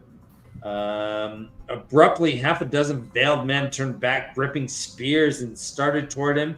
And Aram on the run. And we get freaking Thor, who's like, uses 10-pound hammer, smash to the face, cut across the throat. Dude's not even dead before parents just running past him. Fight him. And that's the end of the chapter. Talk to me, Carrie. What I missed? Apparently, it's so boring. Josh had to leave. Yeah, I'm here. Battle's Sorry. done. I'm back. He's That like, was Okay, fun. I don't have anything new to add, but I want to show you something funny. If you can zoom in on me. Yes. Some of my lipstick. Anytime. Some of my Zoom in lipstick on me. fell. Some of my lipstick accidentally got smudged on that song where they wash the spears and it looks like blood. I just thought that was Oh, were you? Oh, and it landed Pretty awesome. right on die. Lipstick is fine, but God forbid yeah, it did land on any die. blue highlighter get in your books. I just think Carrie loves reading. Yeah, no, she was kissing. She's like, time to die. She's like, oh man, this is the Mwah. greatest song. I mean- ever. Can we play Watch the Spears? It is pretty incredible that the Shanshin, Massima, Two Rivers men all collaborated in the battle. Uh-huh. It's it's a little snapshot of a quarter of the people who will be at Tarmangaiden, right? I guess there's Aes Sedai, and there's also Ashaman there too. So 5 groups. Well, this is an example of a one-sided, like, one power battle for Do you sure. think Like, parents Taverin had something to do with those? Seems like it, Joe. Yeah, for sure. Yeah. I mean, I like the part. Yeah, go on. Sorry, I like the part where the other groups were observing the 2 Riversmen and how they had really awesome longbows and how they traveled really far. I thought that was pretty slick because, just because we're from a small town doesn't mean we know how to fight, really well. So I like that. Yeah, 2 Rivers has that big bow energy for sure. They just come slinging in. Yep. We did 2 chapters. 2 chapters in an hour and a half. I know. Chapter 30. Whoa. Can we play Watch the Spears by Taffy? Are you guys cool with that? Yeah, but who did you draw here? Oh, this is a real quick Google search of Massima from the ship. Wait, hey, Okay, Joe, awesome. Joe, do you have it? Do you want to send me the link or what? No, I pulled it up already. Ready? Where? I had to go in another brand. You had too many videos. All right, fine. All right.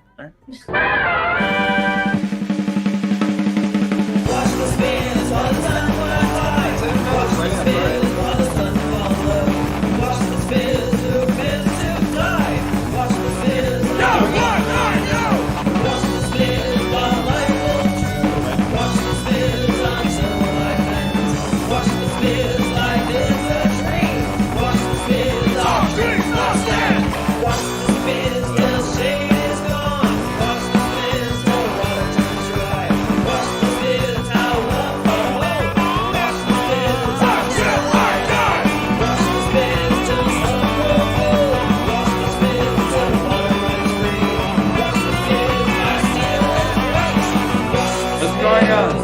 Can you hear me? This is the greatest thing ever.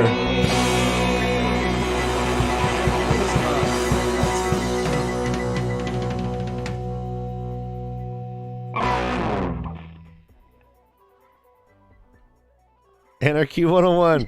That's the end of that. God damn it. She's a favorite human. I mean, she's Favorite human she's my status favorite right there. human, How do we get her to collaborate with us? right? I think it's a weird. Do we need to be process. more I think handsome? It's a weird you process. ask, and then she does it. It's a weird Just ask, process. okay. Yeah, you got to be nice and stuff. All right. Well, yeah, man. It's gotta Maybe like say, send- "Hey, do you just want to do a thing with me?" And then she'll be like, "Yeah." Can sure, you sounds send me her MySpace? I'll reach out good." Yeah. to her. Okay. 100%. All right, let's move on. Chapter 30. It's called Outside the Gates, and Fael is still trying to get out. Roland is like, "Hey, don't worry about it. We're gonna dig you out. We got you, Will. We're gonna move shit." And hey, look, Fael, I can pull you out. Grab my hand.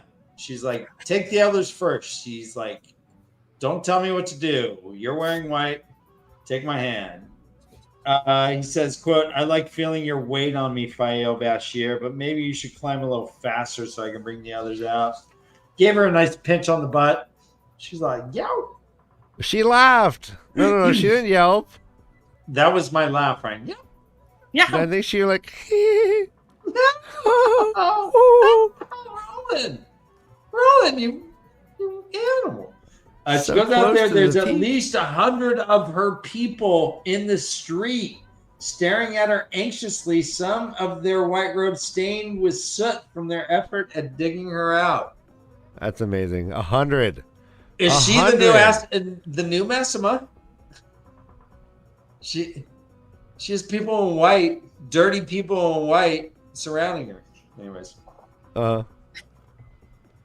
she's like, "Wait a minute." Suddenly, she sees lightning. She's like, "Oh, people are using the power." Shit's Weird. going on. Let's see. My lady, so, quote, "Is this a Taishar?" Quote, quote, lifting Magdan's head onto her lap? No. You know what? I'm rescinding it. No. In fact, you read it with no confidence whatsoever. I knew it was wrong. Yeah, like you hit a single and you knew you were gonna make it a first. I'm going to second. Yo, Carrie gave you a thumbs down. It is noteworthy that Fael feels jealousy about Roland pinching the other women's butts. Oh, Right, no, they all get this is the conversation we should have been having this whole entire time. For reals, let's get into it. Fael, feelings for Roland. Carrie literally asked, did they do it? Mm-hmm. It was unclear. It says here, Ryan, Magdan staggered out past Kiernan, rubbing her head. He pinched me. Her voice was thick, but indignation came through. Fael felt a stab of not jealousy. Certainly not that. The bloody man can pinch any woman he wanted to.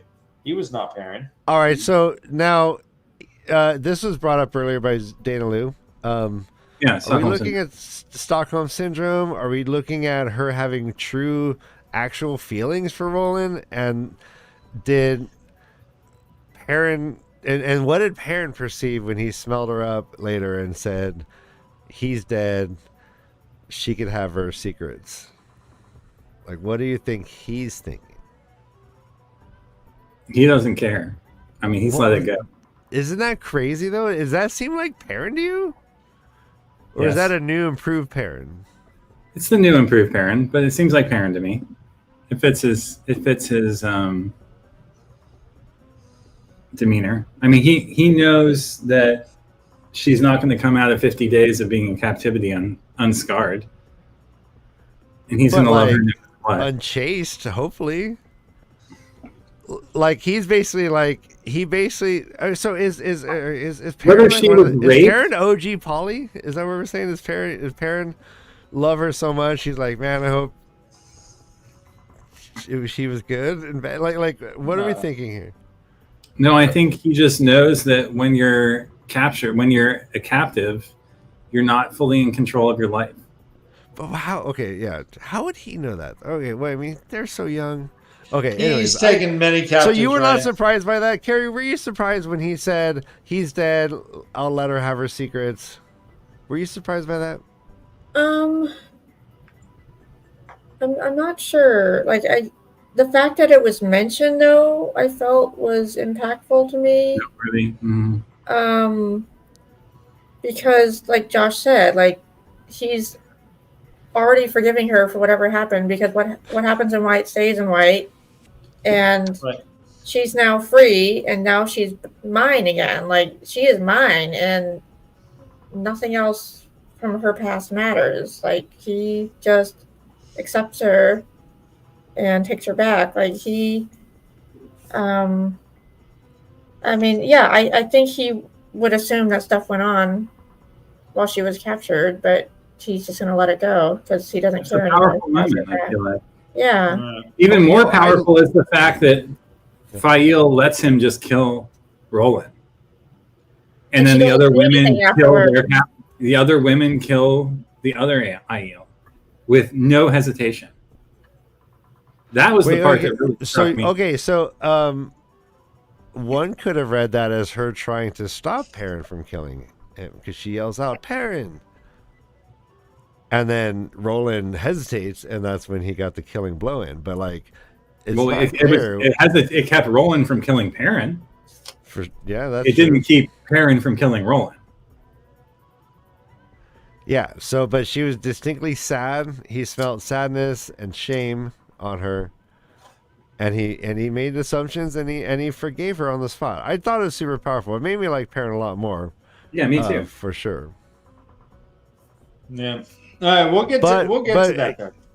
But then the question is, like she even said, and the last thing to tie this all together, right before she was going to leave, she said something to the effect of, "Well, I'll do what I have to do, and whatever happens in captivity." She even says, I think in that moment when she said that earlier, in her own POV, to her own mind, she was saying, "I'll do it. I'm going to go through with it." I'll sleep with him if I have to get out of this situation. Right. Did you get that? Yeah. Yeah. Okay. That's why I was like asking the question, did they really do it or not? Because it's, I mean, Right. okay, suppose they didn't do it, there was still a lot of sexual tension going on. Yeah. Oh yeah.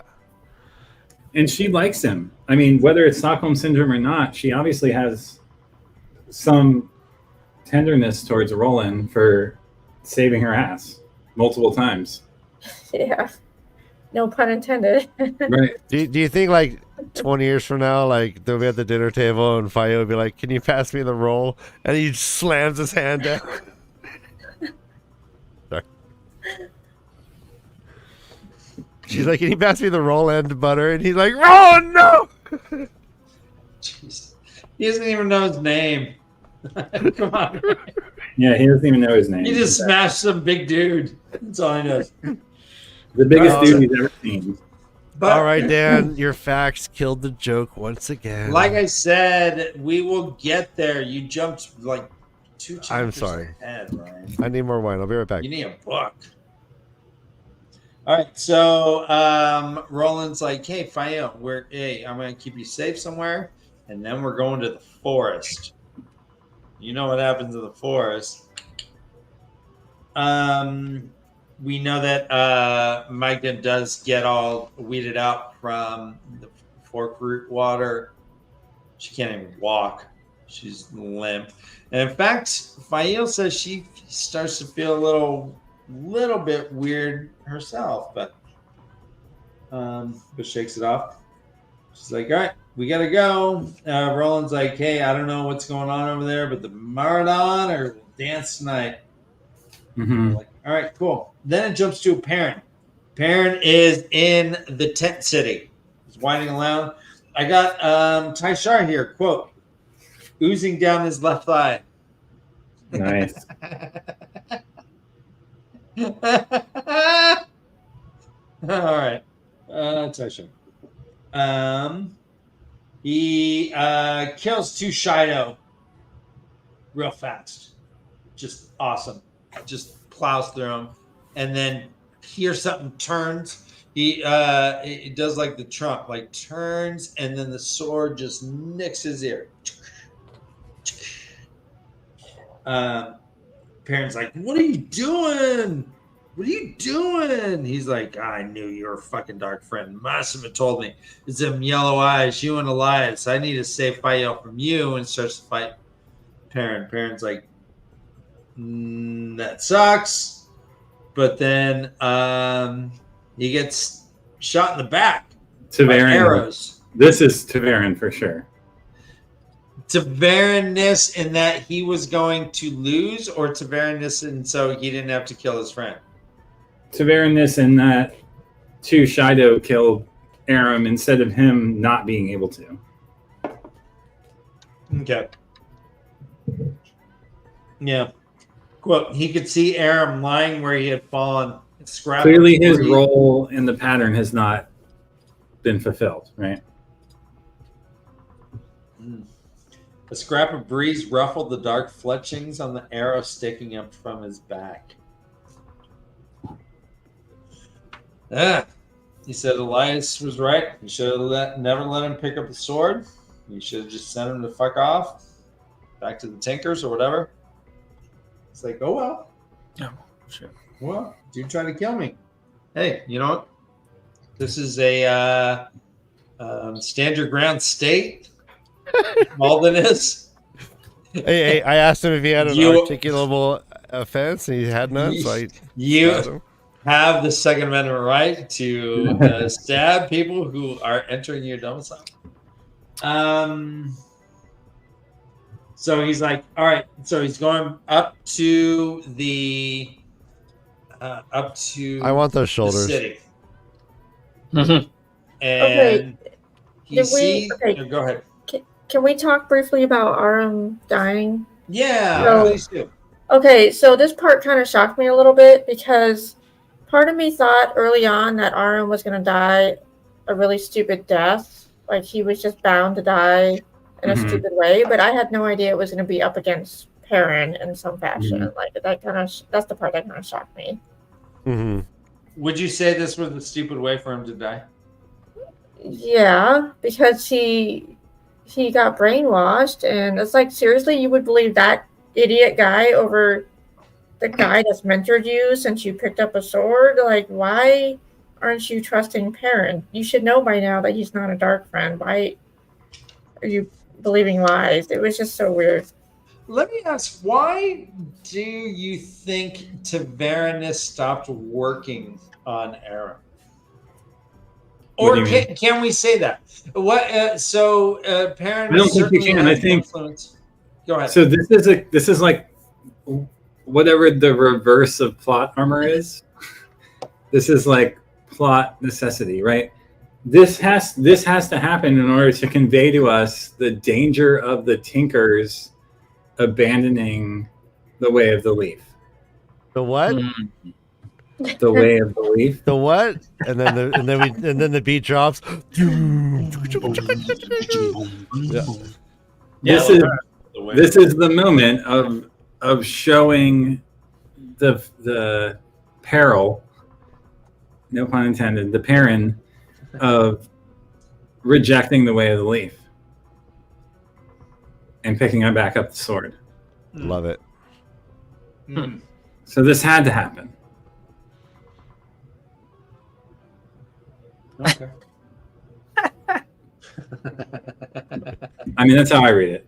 No, yeah, that's Yeah. beautiful. Shameless plug.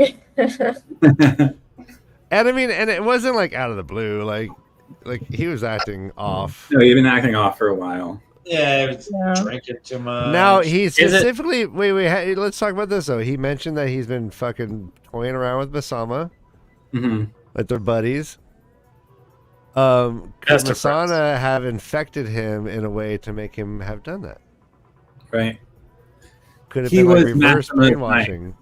right. But I guess let's get back to my question. So the pattern made it so that he would. I mean, why didn't parents Tavernus stop this? I mean, Because Perrin needed to see how rejecting the way of the leaf affects someone so that he could bring forward the philosophy to keep it from happening to others. Ooh, okay. I like that answer. That's the bit of the pattern. That's why the pattern required this to happen. I mean, like, you didn't Metaphor. die. Whatever doesn't kill you makes you stronger, dude. yeah. What do you think, Carrie? What do you think? Like Taverin kind of got shut off, like the tap got shut off, or is Masema that powerful? What do you think's going on?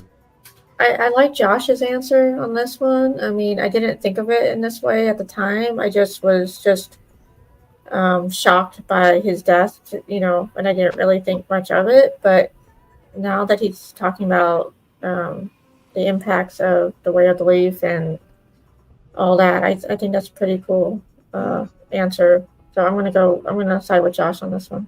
Okay.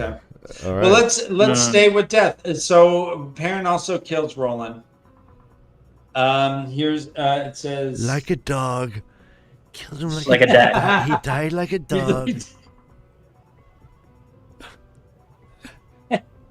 Was he eaten and It sprinkled? says, with a roar, Perrin rushed forward, raising his hammer, and the huge man flung Fael back and ran towards him, spear coming up as he plucked his buckler from his belt. Perrin!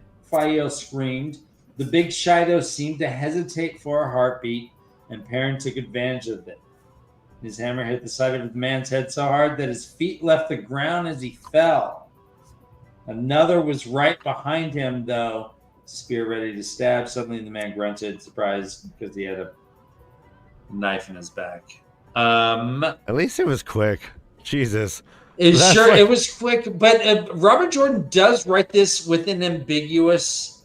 So the man seemed to hesitate because he recognized the name Perrin.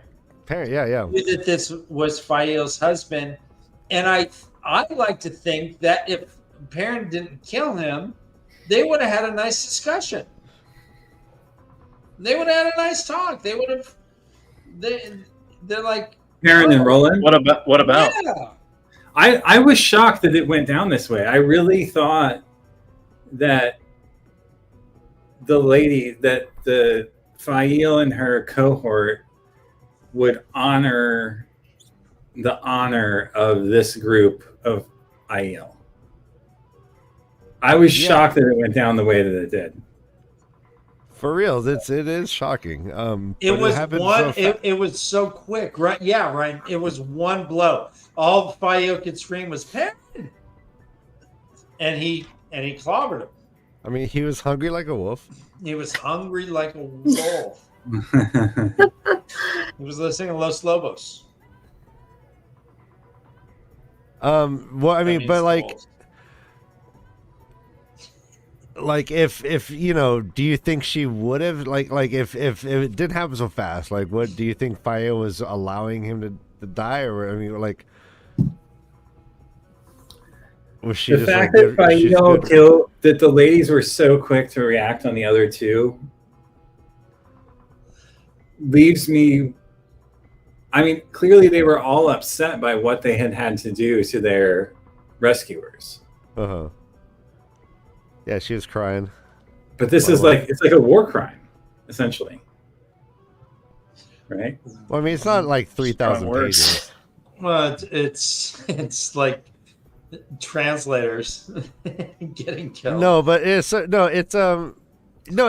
wait. So you're saying that Her the founding women? parent's name saves Perrin's life, because I think Roland would have taken him in. I think Roland would have taken him too. I think so too. Are you fucking kidding me? Roland is I'll a fucking beast. I'll kill both of you right now. I will tear out your larynxes with my wolf caniners. Look at these canines.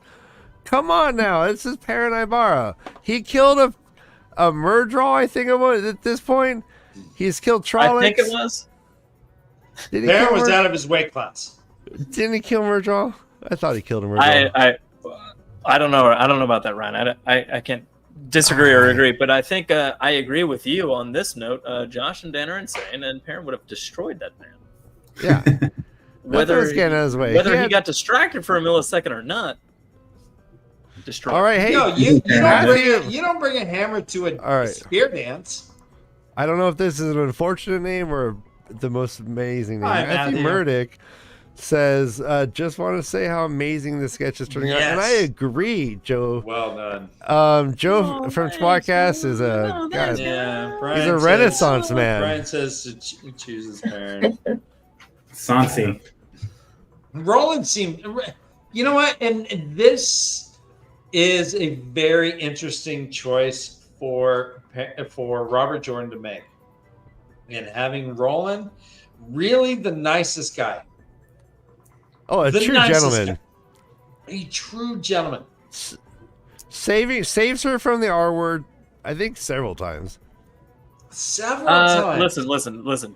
Gentleman or really kind prison guard? Well, he didn't kidnap her. Yeah. He And dragged when her. he did, he did. Yeah, he did. Drag her for the last leg of her journey. It wasn't his. He was doing his job, man. He was. Oh. Yeah, so it's like a prison guard. Making excuses for a murderer. Dan. It wasn't his job. It's just No. doing I his mean, job. like, okay, well, but no. let's talk Roland a little bit. I mourn Roland. I think Roland too. was a great example of what the Yeah. IEL culture should and could be. I think he was a exemplary. I don't see anything really bad with Roland. He got a crush on this person. He's like, I'm going. Yeah, I see that you're having it rough. They're treating you. They are mistreating you. I can't really do anything. I'm brotherless, man. I don't even have a clan.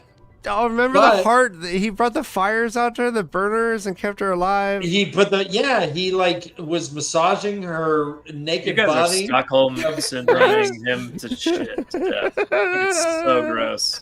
So gross. Roland Dan, it was your argument was so strong until that last sentence, Stay rolling. and then it was He like brought the burners out Yeah. when they were What, massaging prisoners her and naked body rotting while she was and tied up? being treated Yeah, I like know. shit. It was so nice to give them a little. He's like, you parcel wear of white, food." woman. You no. listen to me." Okay, I swear to God, he would have. Here's my belief. He would have set her free, and he would have done exactly what he said. I will bring you to the closest town, and I will let you go. That's what he But said. wasn't he would do. also kind of a hypocrite? I mean, he's a What? Who- he why are we all, rejected Josh? Rand's teachings because Rand's revelations led Aiel to stray and to kill themselves. And now he's with the Shido, who very clearly have rejected all of the Aiel's values and is still saying Fael has to follow their ways. Granted, he does help her, but he's sort of a fucking hypocrite.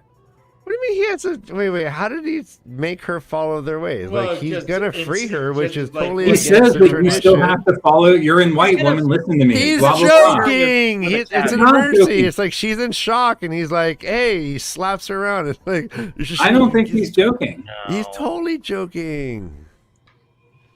We'll have to Oh, disagree okay. about You that. thought he's like, "Oh, you still wear white? Do as I say." He's like, she would. Okay, interesting. I thought. Yeah, Okay, and I don't she mean did. I don't mean to argue with you, but He did because You still he wear has white. power over her. I'm taking. He has the ability. He's Yeah. literally her captor. Mm-hmm. Yeah. I mean, this is Well- very much like Matt and the fucking queen, whose name I can't remember right now. I wouldn't say Batman? he was her captor. It was a caste system.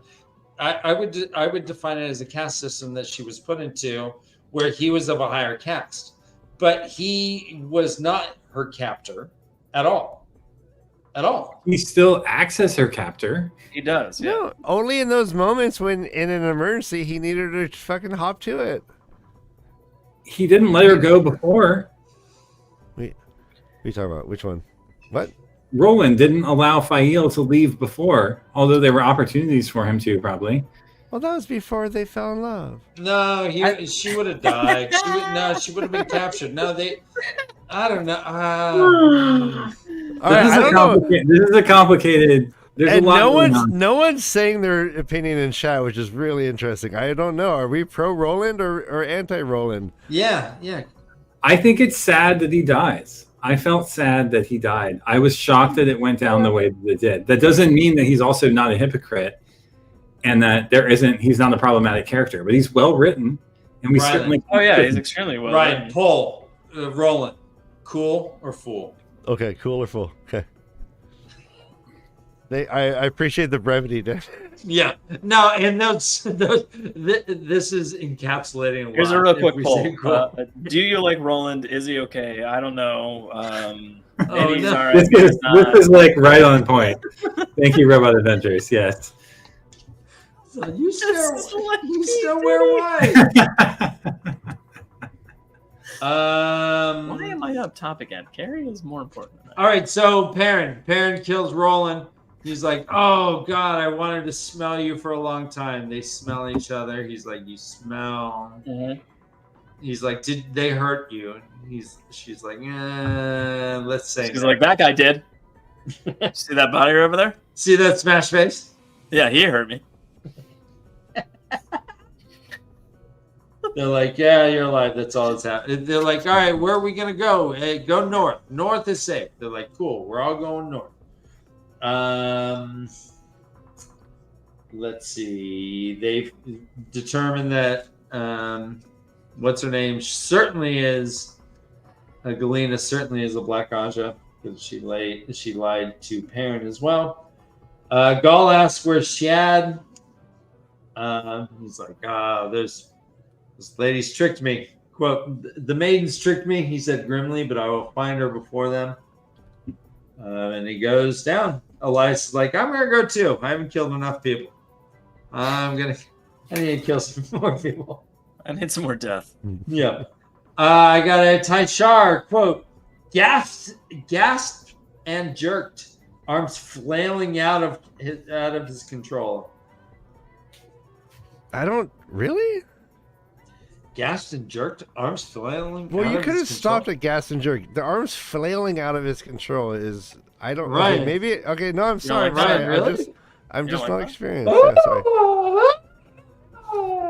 No, I'm sorry. Every time I orgasm, I cross my arms like Dracula, and I and I shoot up, and I look you straight in the eyes. And you make the sound like Darth Vader breathing. You go, You jerk erect, right? Yeah. Okay. Well, anyway, yeah. In all much. That's what happens. Let's see. Perrin realizes that the battle's over. He's like, "Oh, I gotta see what happened. I started this whole thing. Maybe I should go check things out." Then suddenly Ty Lee rides up. She is a nude woman tied up on her horse. It looks like that woman is Savannah. Evil, rotten Savannah. She's dropping jewels. Wait, This- Savannah's evil? This whole book is like so much Schadenfreude. We get to see like a lot of bad stuff happen to bad people. Which is great. Right. Fayo's like, I dibs on her tent and all her jewels. We got 100,000 people to feed. All our jewels, including No. a rod. Yeah. Sneezes. Ugh. And they Ty Lee's like, hey, can we be on a first name basis? I'm Ty Lee. Perrin's like, I'm Perrin. Peace out. All right, so now what do we think of this whole thing where they like are now somehow allowed to just take away Shido Wise Ones as Dakovale? Like he Yeah, they've agreed already to that. they've already fitted like 200 women with the ADOMs. Oh Right. yeah, and he drugged them. He drugged them and led them to slavery. Right. The battle was a rout. According, Ty Lee says if we lost 100 people total between us all, then I'd be surprised. All right, Ben, it's Damani, not Dakovale. Sorry. I thought it was wrong, but no one corrected me, and I was like, phew. And then like the YouTube lag takes like 5 minutes. Josh, Like, where oh, were you on that one? Come on. Yeah, no, but I mean, like this is a. I don't know if I even like thought about this the first time I read this, but like, because I was probably just stoked this fucking thing's wrapping up, and I don't have to hear about her being like Why wouldn't you on be? Perrin's mind 24/7. Yeah. But like, yeah, like he agreed to this, and is not only just turning another cheek, is entirely complicit. It was his plan to drug them all, and now they're all leashed up. Right. Does Okay. that make you think Yes. differently about Perrin at all? Or... He doesn't care about the Aiel, and these Aiel were evil. I mean, he's Okay, yeah. it's like they're prisoners of pragmatic. war. Well, yeah, yeah. Okay, no, okay. This is, I mean, this is being Well led said, to a Greg. life of slavery. Like this is different than being a prisoner of war. This is worse than Guantanamo Bay. we This have is- seen what the Damane go through briefly through. We also have seen that apparently the Damane love their Sultan and Oh willingly. no! Oh no! yeah, Stockholm Oh, So syndrome. back to Yeah. So Yeah, my I mean- dog loves me, but I'm sure if he had his way, he'd be fucking eating me for dinner. Like, yeah, like that's a crazy argument. I'm being dogs facetious, now? man. Okay. Oh no, I get it, but also I don't understand. Like, are you? But it's true. I mean, Perrin, these were people who would have killed them. Yeah, I think Yes. Penny sums it up here. They stole his wife, so he's like, "Fuck them." Yeah. Right. These people Oh, were. I know, and everyone should look in their hearts. This is also a man who Geneva cut Convention. off Shido's hand. Remember? Well, you got to remember, maybe Perrin thinks that he's still going to defeat the Shanshan. I mean, we get a little glimpse of it here before the handshake. He does shake hands with the general. I mean, The I mean, light what knew. is? Yeah. The go light on. knew some of what the Shanshan did was beyond repugnant, but the woman was stalwart and true to her word. I mean, Yeah. No, I know it. Yeah, so he knows exactly what he did. On one hand you could look at it. I'm going to show this one. On this hand, you could say his blind Doesn't like set drive them to off say. too? I'm sorry, what? doesn't Rand send them off too? I mean, Rand No. have done the same thing. No. Rand historically sent a captive Aes Sedai to be held by the Wise Ones and controlled by them, which is way different than being leashed by the Shanshan. So that's an option. He could have given them all over to the Shanshan or to the Aiel and said, "Here you go." But he didn't. He wanted those weapons. It's like he needed the weapons of mass destruction, so he brought them in.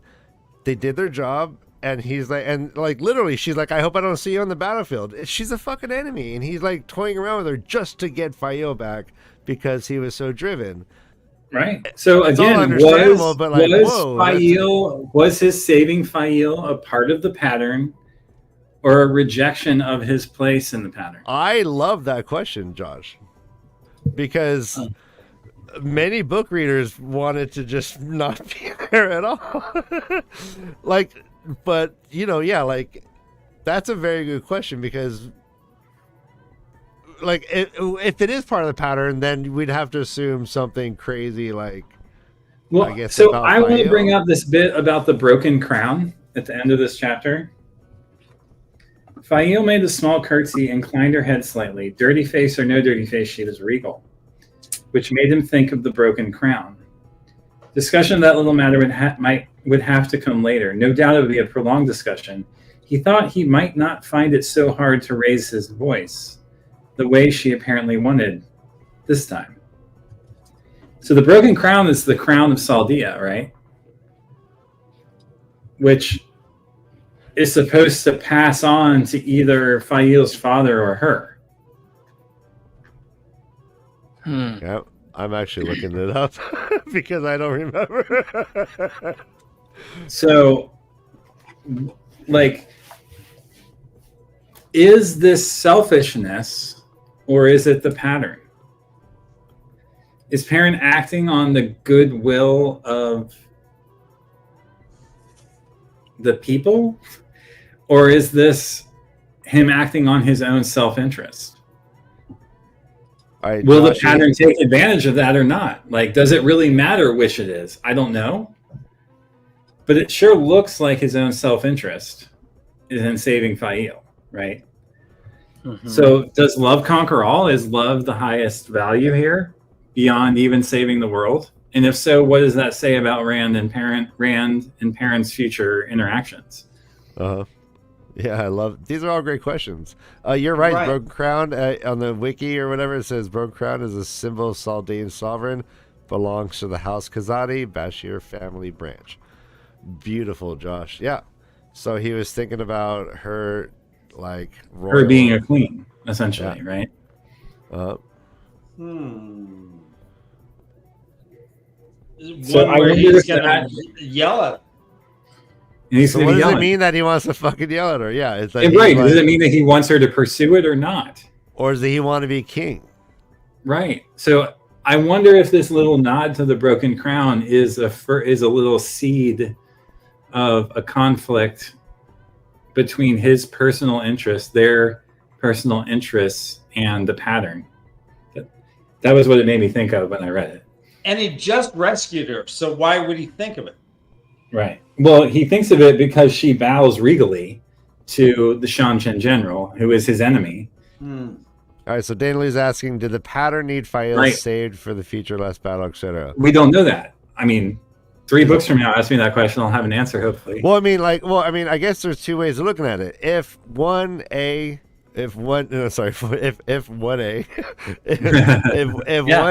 is Perrin win against the pattern because his love is just so fucking rock hard, like he could do whatever he wanted, and then the pattern had to wait for him, or 2B, Fael is necessary for something. It's either one or the other, right?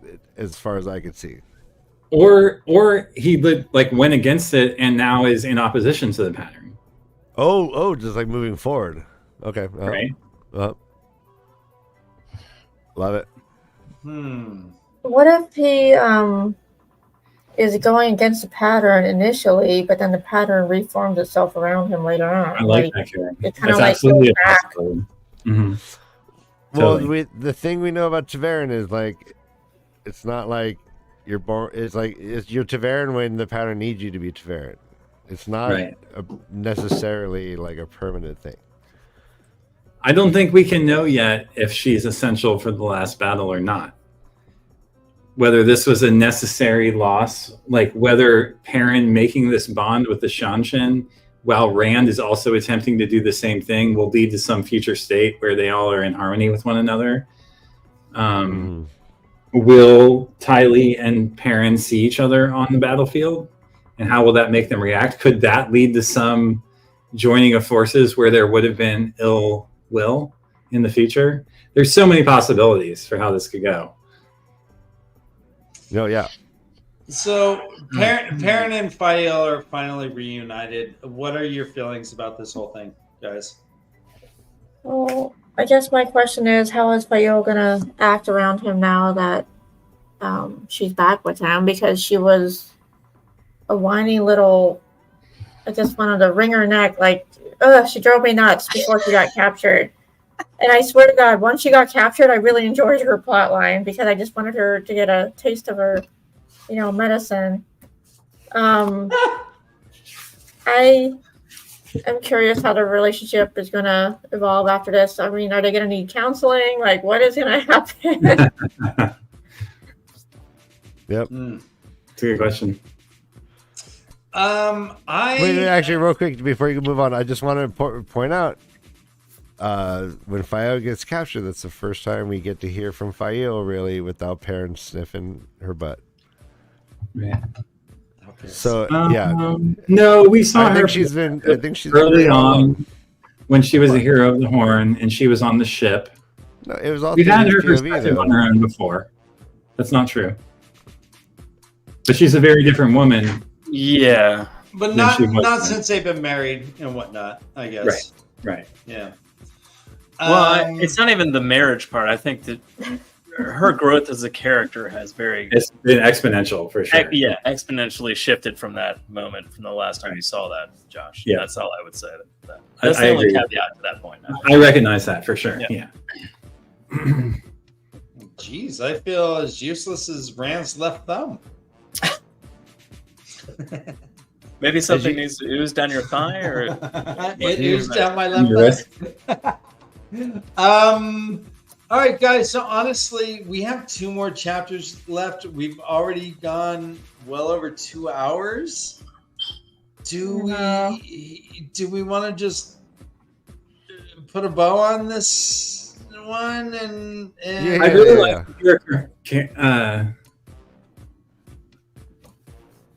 the other opinions. Considering are the other next listeners The too, next so- couple chapters are going to go together, so I feel like it is a good stopping point. But the question is, how are we going to finish the book when there's still a lot of chapters left to talk about? I say we finish the book. I say we just read and finish the book and talk it through. Okay. See how far we can get. Yeah, and if there's a chapter that we need to skip or that's not really that vital, then we can skim or whatnot. But yeah, go ahead and finish the book, and we'll talk. We'll try to talk through 100 pages or so next week. I'd love to hear Carissa's input anyways on these. So Yeah. Agreed. But we got through Perrin. We got through Perrin and Fael.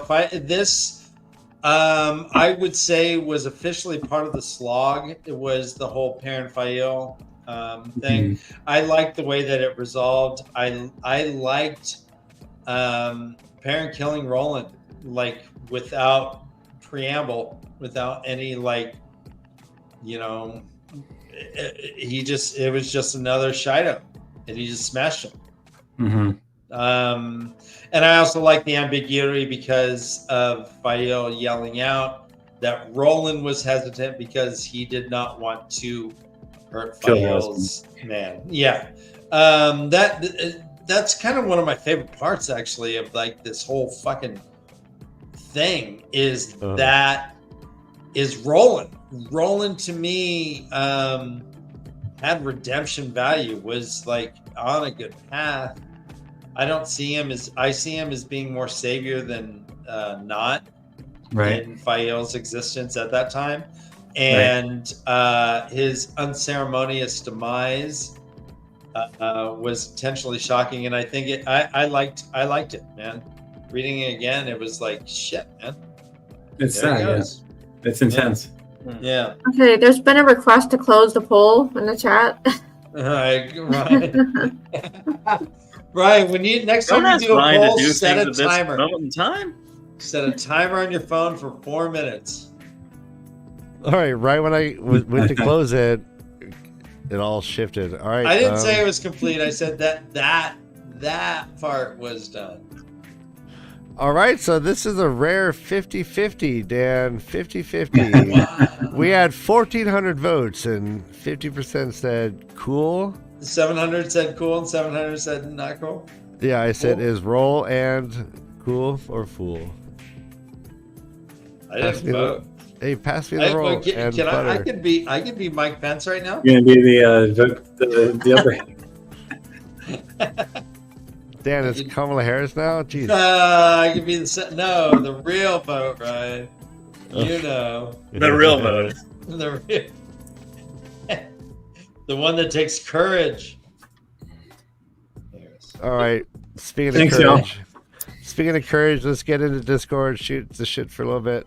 Joe, thank you. I love you Thank every you, time you jump in, man. Your drawings are captivating to watch. Apparently, I drew a lane for no reason because you didn't get there. We didn't get. No, I can't wait. I didn't like that Elaine anyway, so look more. It wasn't good. But yeah, we will.